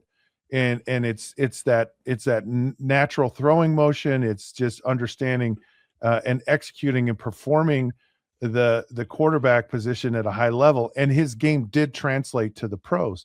And I'm not sure Fernando Mendoza's does. I'm not saying it doesn't. I'm just saying from a physical standpoint there could be there could be some challenges down the road. And so that's the question. Do you take a guy that's like a gamer, a winner, type of guy, a gutty guy, and you say, is that a guy that's going to lead you to the promised land in the NFL, or do you go with that sure talent? Because I'm not in disagreement with you about quarterbacks in the draft. I think way too many quarterbacks actually get drafted in the first round that shouldn't, personally. And I Yeah. think through the years, and they're guys I'm like, what? Even Zach Wilson, I'm just telling. I was like, I'm not seeing that guy's the second pick in the draft. And even back when Alex Smith was drafted number 1, and Alex is a great player from Utah, all that stuff, but you know, I didn't see him being the number 1 pick in the draft back then either. So I don't know the answer. I'm sure maybe you're right in that the Raiders just kind of, there's just so much hype with this guy, and it looks like with signing Cousins that they're gonna draft him. So I don't think that's a question for anyone, but the question for me is, does being a gamer translate to the NFL? And I'm not sure that it does. I'm not sure it doesn't either, because I think Kirk Cousins is a gamer. Kirk Cousins is a guy, Yeah. if there's a guy that could teach Fernando Mendoza how to play and have a long career in the NFL, it's Kirk Cousins. And maybe that's part of why they brought him in. All right. The Bears, they have a choice to make, Martin, and they want a decision or either early summer or late spring about where should the Bears play, Arlington Heights or somewhere in Northwest Indiana. Boy, that's a tough one. I don't know. What? Of course, you're a Chicago dude. What's your thoughts on the Bears and where they're going to play? Okay, so in a selfish world, Scott, where I have choice and I am the owner of the Chicago Bears, and the Oh, look at you. McCaskies can Yeah. finally go away and leave the Bears alone, so that we can get over the 85 Bears and all of that. If I was the owner, if I was running things, they would not move. They would be in Soldier Yeah. Field. They would have a Oh. long-term contract there. They would have no choice. I don't care what the fans would say. I would be a tyrant about it. All right. I would say you cannot move from Soldier Field. End of story, period. And that'd be that. I would tear down all of the space station level seating that they destroyed that stadium with, and I build it like Lambeau Field, where you build around it, on top of it. Notre Dame does the same thing. So obviously, I don't have that choice. So I have to pick between Arlington Heights and Hammond, Indiana, and my choice is I'd rather I. It pains me to say it, but I'd rather go to Arlington Heights. And the thing about it is, I get it. You and I have talked about this off air, Scott, about the money that goes through the NFL and how much ownerships are trying to make these days to pay all the players. It's not about the game anymore. It's about the entertainment value, which is why a lot of teams are investing in dome stadiums and are trying to get into the Final Four, national championships, concerts, shows, blah, blah, blah, how to make more money. And all that makes total sense. When it comes from just a fan perspective for the Bears, moving to Arlington Heights is better because all the suburban fans don't have to travel into Chicago. They just have to travel to Arlington Heights. It's a lot easier to travel to Arlington than it is into Chicago. it's a lot easier to travel there than to go to Hammond, Indiana. If they played in Northwest Indiana or they played in North Central, Illinois, I really wouldn't care. It's just the Bears. I love them with all my heart. I will always root for them, regardless.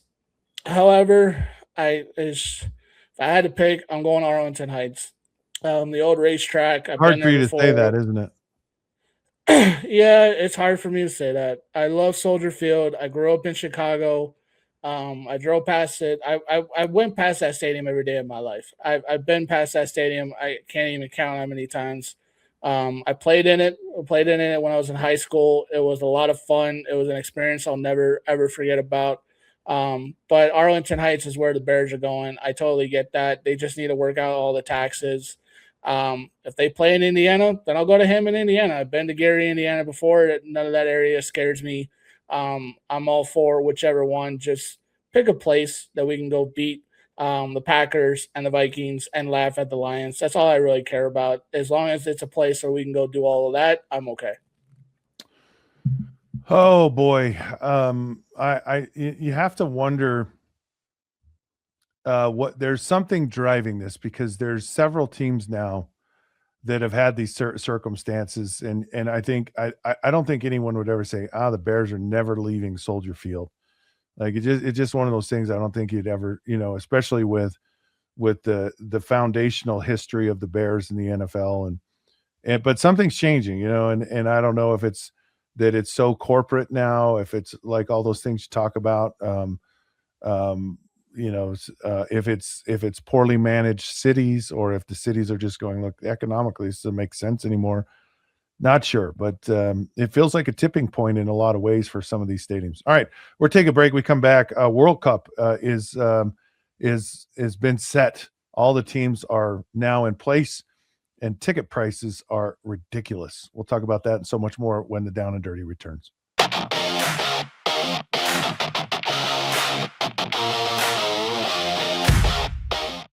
For 75 years, Nalgene Outdoor has been your trusted companion, fueling adventures and helping protect the planet. We're committed to reducing waste, improving access to clean water, and providing simple, safe, and sustainable products for you and your family. No gimmicks, just durable, well-designed bottles built to last. Join us in our mission to amplify life, not complicate it. Because at Nalgene, what goes into our bottles matters as much as the adventures they fuel. Explore more at nalgene.com. That's NALGENE.com. I know you're gonna love this Kodak Dot Plus printer. You guys just connect it to your smartphone, and then you're gonna use the Kodak Photo Print app. It's going to print you a 4x6 photo. I am just in awe. I love how these turned out. Also, the printer comes with a free cartridge of 10 photo sheets. I can assure you, you are going to love this printer as much as my family has. You guys have to check it out for yourself. Welcome to Kitbag, the ultimate destination for football fans. Whether you're cheering for Arsenal, Chelsea, Manchester United, or any other top club, we've got your team's colors running through our veins. From official replica kits to custom player prints of your favorite stars like Ronaldo, Messi, and Kane, Kitbag is your one-stop shop for all things football. Powered by Fanatics, we deliver to over 180 countries, ensuring you get the gear you need fast. For true football passion, think Kitbag. Visit kitbag.com today. That's KITBAG.com. Kitbag. Farmhound's approach is a little different than a traditional treat company. We get to work with local farmers who are putting everything they can into regenerative farming. From the soil to the animals to the ecosystem. They care about how animals are raised and how we treat the earth. It's not just product, but it's part of that story. It's connected to just a whole lot more.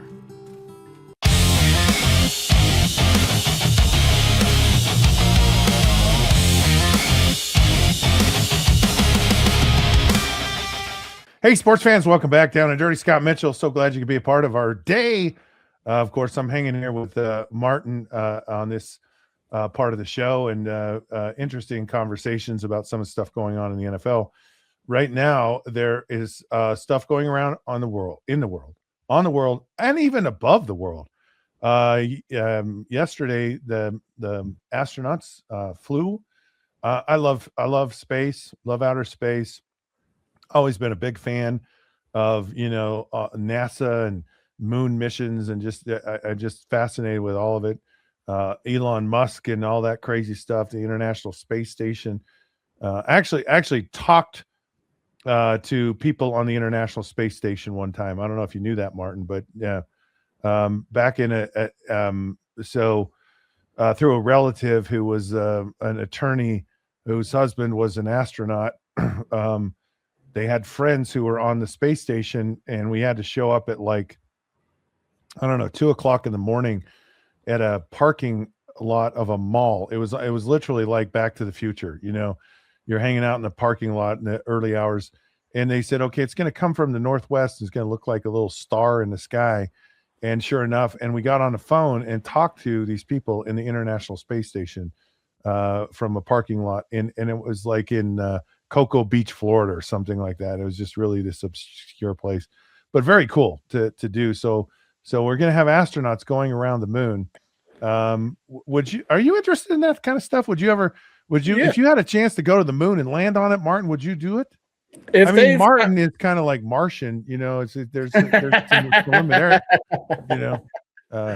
and there's some days you look like a Martian, but I don't know what that means. Wow. But, whoa, okay. Hey. Oh, wow. Okay. Oh, way to take a shot at me. I know I'm letting the beard good go. Fun. Come on, I love I know that. Listen, I know I've let the beard go. I know everyone's going, when are you going to shave that thing off your face? Well, now that you brought it up, let's we need to do some grooming with the beard. Yeah, we need to do some. I need to do some grooming.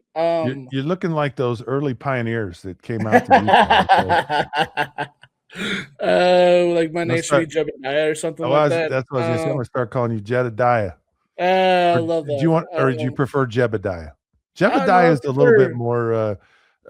Jebediah has a little bit better twang to it. Like it's it does. I agree with that. Jebediah has a better little twang to it. It's got a little of that banjo music going on. Exactly. I like that. Jebediah. Growing up, Marvin the Martian was my favorite character from all of right. I know. I loved him a lot. He was funny. So yeah, the Armies 2 mission yesterday, I watched it live. It was a lot of fun. Considering you've seen them more than I have, Scott. That's actually the first time I've ever seen a space shuttle leave with astronauts ever in my life, and I'm 30.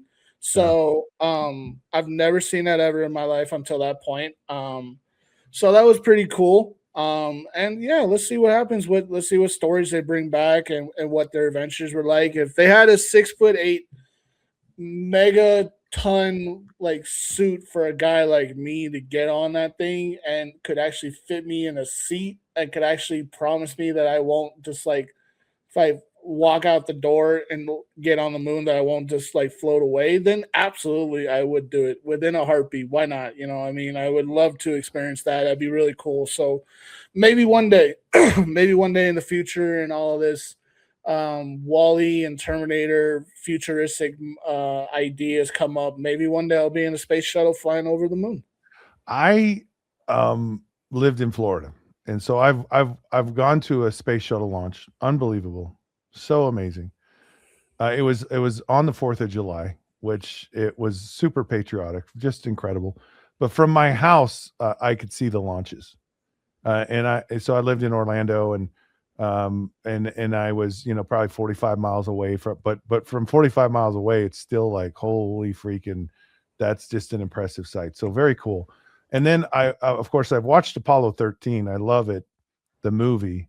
And I'm always riveted, like, oh, I hope they get back, and even though I know the outcome, like they got back to Earth, I'm just still, every time I watch it, I'm like, I don't know, they're going to make it this time. Like they might, I don't know, they're going to run out of oxygen, or they're going to drive the wrong way and just skip off the atmosphere and shoot off into space forever. But fascinated by all of it. Be fun to watch and experience. Okay, speaking of events that don't happen every day, the World Cup is coming to North America here in a short period of time. And there was this article about the World Cup final tickets are actually published, and they have this dynamic ticket pricing system for all, for different ways and places to actually watch. And the 69 Democrats, members of Congress, Democratic members of Congress, in a letter in March 10th, this is a portion of the letter, said, look, the employment of dynamic ticketing prices for the 2026 FIFA World Cup starkly contrasts with FIFA's core mission to promote the accessible and inclusive promotion and development of soccer globally. Despite host cities' cooperation in bringing the vision of the largest, most global World Cup in history to fruition, the consequences of dynamic pricing will make the 2026 FIFA World Cup the most financially exclusionary and inaccessible to date, which I find to be true, because soccer really is it is the global sporting event, and it makes me like I'm excited about the World Cup. I want to tune in. I want to watch. I like soccer. Okay, I'm not. There was a point where I didn't like soccer. I thought it was the dumbest thing in the world. I thought it was just a lot of running around for nothing, and it just made me tired to watch it because you don't score. It's not. And I get the excitement and blah blah this and that whatever, but I'm interested in soccer. But this $10,990 price tag for the finals of the World Cup is insane. But it's also, how often does it come to North America? It doesn't come around very often, so the scarcity of it certainly makes it extremely valuable in both regards. That it's a 4-year event, and when is it coming back to North America? Probably not anytime soon. I mean, it was here in 1994, which was my first year in Detroit. They actually played some events in the Pontiac Silverdome at the time. So I get the interest, and I'm interested in going, but at $10,990, I guess I'll just have to watch it on television. I am a fan of watching it on television. Obviously, I wasn't born in 90 or 94. I think 94 they had it here because I was tied with all the what's going on in the summer of 1994. So I've never been to one, but I was just looking at ticket prices as you were talking to Scott, and looking at ticket prices, none of them are cheap. Let's just say that for a fact. You already know that. Nothing is cheap. No, nothing is cheap. A game against South Africa versus Mexico in Mexico City, okay, is $2,800 for a ticket for Costa Rica versus, I think they're playing England. I gotta check those again. Was about $600. Like, that is beyond absurd, but that's not out of the realm for Americans for some reason, because I mean, people are paying 10, 20 grand a ticket to go to the Super Bowl, Scott. Like, they're paying, court level seat tickets for the NBA Finals, for the Stanley Cup playoffs. We just had your buddy, the zone coach, on the show, and he was telling us it was 10 grand for Wimbledon tickets just to go sit up and watch them, hit the ball back and in forth. week one. So, like not even the meaningful time, the beginning. Yeah. Yeah. And so, 10 grand is a lot of money. I just looked up average ticket prices for like France or Spain or England, just for like basic normal games. They're, anywhere between 75 to 90 euros, which to translate to our money is anywhere between like $85 to $105 for a ticket. And so those are more reasonable in our eyes, because we're like, oh, $100 ticket for a football game is like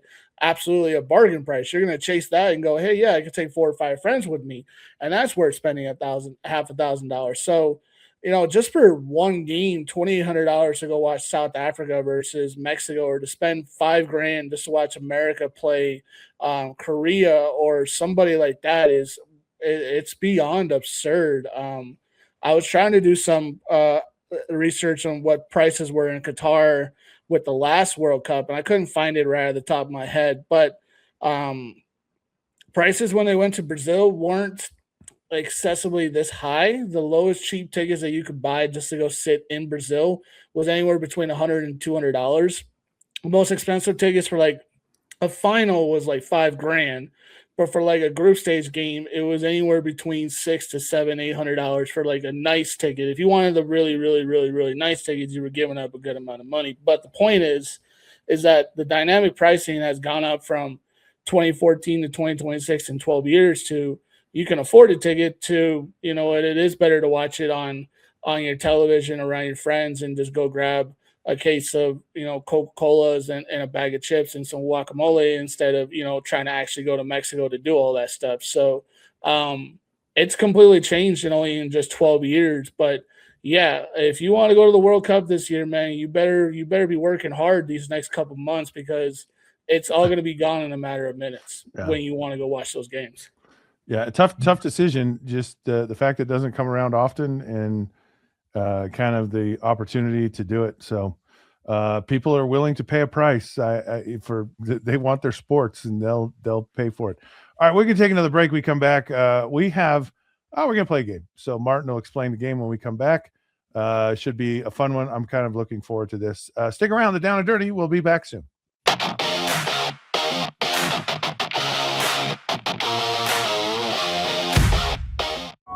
Circulon C1 Series clad with scratch defense non-stick. The luxury and confidence of premium clad stainless steel meets scratch defense extreme non-stick that won't scratch ever. With an ultra-thick aluminum core for high-performance heating. Maximize cooking, minimize cleaning. Discover the unmatched durability and elegance of clad stainless steel. Scratch-free, worry-free, forever.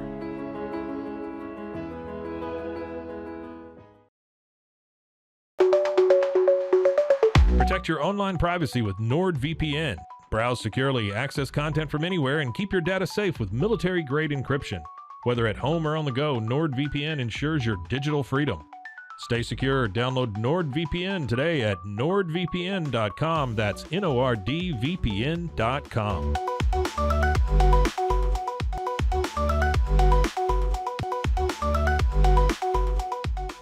The grinder mentality that Randy and Brent Habert built into 44 Pro runs deep within our team. Every member shares a passion for the craft, the game, and most importantly, the player. When you step onto the field with a 44 Pro custom glove, you'll feel the difference. It's not just a glove, it's a 44 Pro. Crafted with dedication, made for performance, and built to last. Get your custom glove today at 44pro.com and experience the 44 Pro difference. That's 44pro.com, 44 Pro. At Mapiful, we believe in celebrating your journey, past, present, and future. Our unique personalized products are designed to boost your confidence, elevate creativity, and honor what matters most. From custom home decor to meaningful gifts, we help you cherish the memories that make you who you are.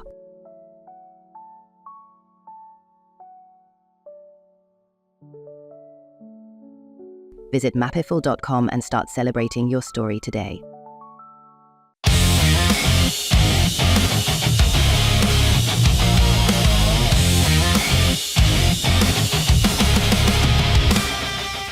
Hey, sports fans, welcome back. Down and Dirty. Scott Mitchell here. This show has just been rolling along and having a good time. I hope you've enjoyed it today. We've enjoyed having you. Like and subscribe, all that thing. Okay, from time to time, because we're kids at heart, we like to play games. I have always liked to play games, board games, you name it. I played them all. I love them. I love when we do games on the show. We're going to play a game for you now called we're going to call it over under. You can call it higher, lower. Martin will explain the rules. You're free to participate at home. And of course, remember, we always get gold stars when we play games here on the Down and the Dirty. All right, take it away, Martin. Get to put it on your forehead and then get to put it on the fridge to show it out to everybody in the house. I didn't realize how much gold stars meant to you, though. It's a thing for you. I get it. I mean, listen, not to dive too deep into it, but I wasn't a kid receiving gold stars in school. I was receiving the letters that had to go back to the parents and have an explanation, a tough explanation at the end of the night. I was never the one that got the gratitude. I was always the one that had to have a conversation. So I totally missed the days where I could have had a gold star on the fridge. I totally missed those days. Did they spank kids with a paddle, or was that? No, that wasn't my time. They didn't spank us with paddles.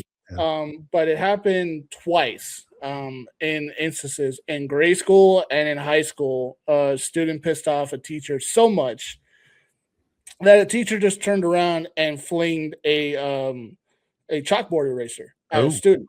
And both times it was hilarious, and trying to keep my mouth quiet and keep my laughter to myself. But when you piss off a public school teacher and you piss off a high school priest that's trying to teach you stuff, in both incidents, you're going to get the chalkboard eraser thrown at you. You're getting the eraser. You're getting the eraser. And it was hilarious. Did they make contact? Did you get hit with the eraser? I did not. There was contact made on both times, and they were both towards the head, upper head, stayed away from the eyes and all the important stuff. Just off the top, grasp, give you a little bit of a white line on the top of your head, wondering what the hell happened. But it was hilarious. It really was funny, and I'm glad it wasn't me. Well, you get gold stars now. We won't throw erasers, although that would be fun. It would be fun to see me throw an eraser and it goes through the screen and then one pops and hits in the head. Do some stuff and we'll work on that. I'll work on a contraption that you can just throw at your screen that it hits me on this side. We'll work on that. Okay. Yeah, if you say something I don't agree with, I'll just throw the eraser at you. So all right, tell them about the game. Let's play. Come on, I'm ready. Yeah. So what I'm going to do with you today, Scott, is we're going to play over, under, but higher, lower. You can call it either one. All right. Schools like to brag about how many players were drafted by the NFL from this school. Utah has more players. BYU has more players in the NFL. This school, that school, that school, this school. Okay, so I'm going to give you a number, Scott. You got to guess whether it's higher or lower the amount of players drafted in the NFL by that school. Okay, so I got a good list. This is all time, right? This is all time. This isn't just recent. Yeah, this is all time. Okay, so your alma mater, Utah. Oh, boy. 105. I put it at 105. Have there been more than 100 players or less than 100 players to play in the NFL that were drafted by Utah? So it's drafted, not necessarily played, right? Yeah, drafted. They were drafted by this. They were drafted out of Utah. Just want to understand all the parameters here. Yep, drafted. Well, I have to say higher because it's my alma mater. I'm going to say higher than 100. Can you throw a number out here? I'm going to make you throw a number. 131. Oh, you should have gone higher. You're right on the fact that it's over. It's 189 players have been out of That's good. It's a good number. It's not a bad number. It's tricky because there, back in the day there were some, I mean, Larry Wilson's the Hall of Famer, Lou Groza, there's some guys, but then there was kind of some lean years, and then of course, recently there've been a lot of guys drafted. So I actually would that's interesting. So yeah, okay. I like this. This is a fun game. So I didn't know I had to guess the number, but I was just over under. So I just picked the over. So I won. I'm are these like bonus if you can guess the actual number? If you can get them right, I will send you $1 bonus. How about that? All right, because I'm about ready to throw an eraser at you. All right, well, let's go to your arch rival here, BYU. Okay, do they have more than 100 players drafted out of BYU or less? BYU is. I'm going to say I'm going to say over. Okay, can you want to throw the number out there? What is the? I got it right. Yes, you got that part right. I'll say 145. Oh, you were 5 off. It's 150 total players have been drafted out of BYU. That's almost worth a bonus point there. It's almost worth a bonus point.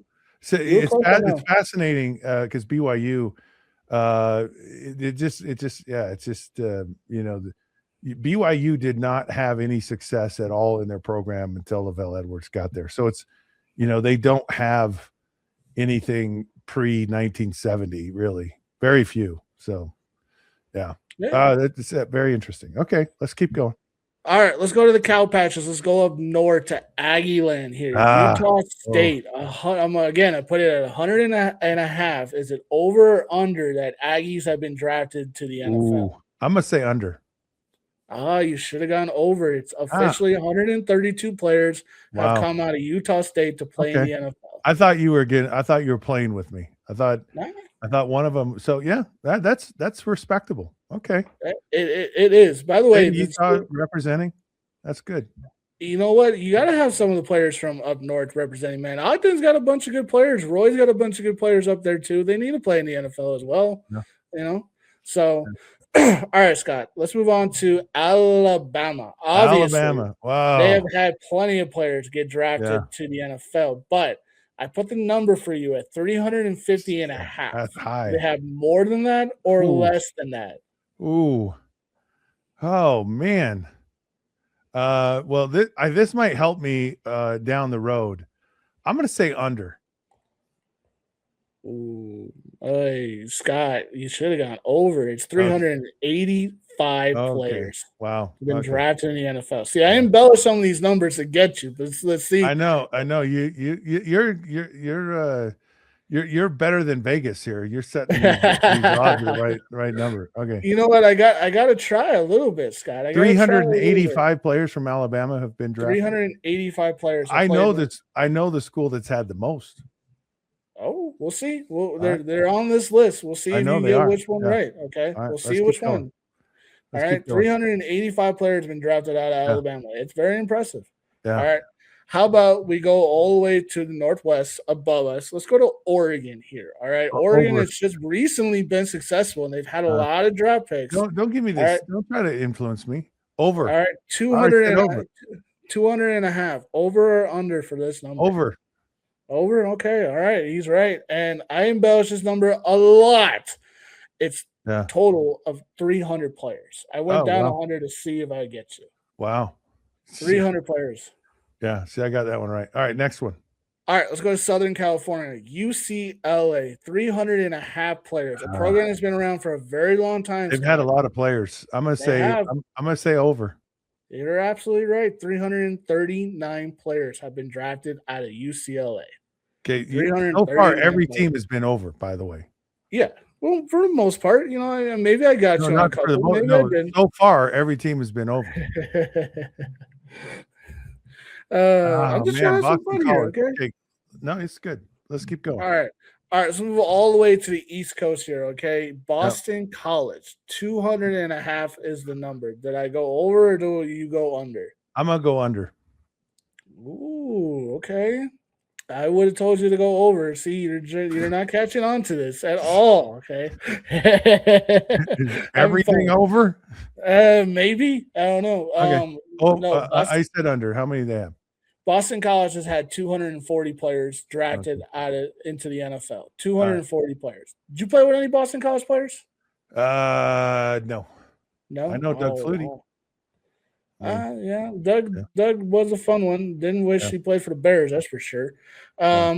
Indiana, now the national champions. Over under 165 and a half. Okay. Over. So it's a total of 179 players. Yeah. All right. How about a big school that does get a lot of kids drafted? Penn State, 300 and a half. Sorry. I'm reading it on the chart. Yeah. I'm going to say over. Look at me, Scott. Come on, man. Yes, there have been 330 players drafted out of Penn State. Wow. Okay. 330 players. All right. How about we go I thought there would be more, actually. But, well, I mean, Alabama's 380. Yeah. So, yeah. It's over 300. All right. How about we go south here? We'll split this one in. Have you ever been to Happy Valley? No, I've never been. A whiteout game at Happy Valley is like, doesn't get better than that. For as much as I've been traveling a little bit, I've only been on the East Coast like officially one time, and I was in Florida, and that really doesn't count. But I've never been to the East Coast, so hopefully I get a chance to go to Penn State and see a whiteout game. Hopefully one day. All right, let's keep going. All right, Scott, I'll split the difference here. All right, we'll package them together. Florida and Florida State. Okay. Together. 305 together. 305 is the number I put together. Both schools have I'm going to say both schools are over 300. Yeah. Over. So Florida is at officially 330, and Florida State is officially at 310. Oh, really? Yeah, so they're not far from each other. Okay. They're not far from each other in numbers, all right? All right. All right, let's go to my favorite state of all time because I was born in it, and I call it my favorite state, Illinois. Illinois. Okay, 215.5. Over Okay. or under? I'm gonna say over. Yeah, they have officially had 240 draft Look at picks. Wow. 240 draft picks. Very All interesting. right, let's go to Colorado here. Colorado, 220.5. Ooh, Colorado. See, that's interesting because Utah's at like 180 something. Colorado, I'll say it's over. Yeah, it is officially over. It's 235 players. Wow. They have had just a little bit better history than Utah. So And we they've gotta been work on horrible that too. for a long time here. Well, it's not about being horrible in the college I know, football sense. It's I know. about whether you're actually good in the NFL, Scott. No, I Okay, get it. Yeah. you would know this. Okay, you were on some bad Utah teams. You guys didn't win anything. Yeah. Okay, I was the only guy that went and played in the NFL too. you know, So like you had some bad seasons. I don't understand why people decided to go watch you play at Utah. I don't understand that. Did you bribe people back in college to go watch you play, Scott? Did we you were give fun them to watch, Martin. You would have enjoyed us. I'm I gonna bet throw I that would. eraser at you in just a minute, but I would have loved to have seen that air raid offense back in the WAC days. That would have been a lot of fun to watch. Okay, let's get to the top two schools. You already know this. We're going this far. All right, let's start with my favorite team of all time, Notre Dame. 520.5 players. Over or under? over. Over is the correct answer. It's 540. 540. Okay. What a history. What about USC, the team we hate the most? The team we hate the most. How many? What's the over? 510.5. Okay, I'm gonna go over. It is officially over, and they are at 520. So they're just right behind Notre Dame as well, considering they've been around the longest, of course. But USC, Notre Dame, 1 and 2, huh? So basically, the answers were all over. The answers were C. And this show is now over. So thank you for tuning in today. Fun game, Martin. You get a gold star today. Really appreciate all of you tuning in. Hope you have a great day today. We'll be back again tomorrow. This has been the Down and Dirty with Scott Mitchell. So thankful for Martin, Zach, all you do. Folks, until then, we'll see you then.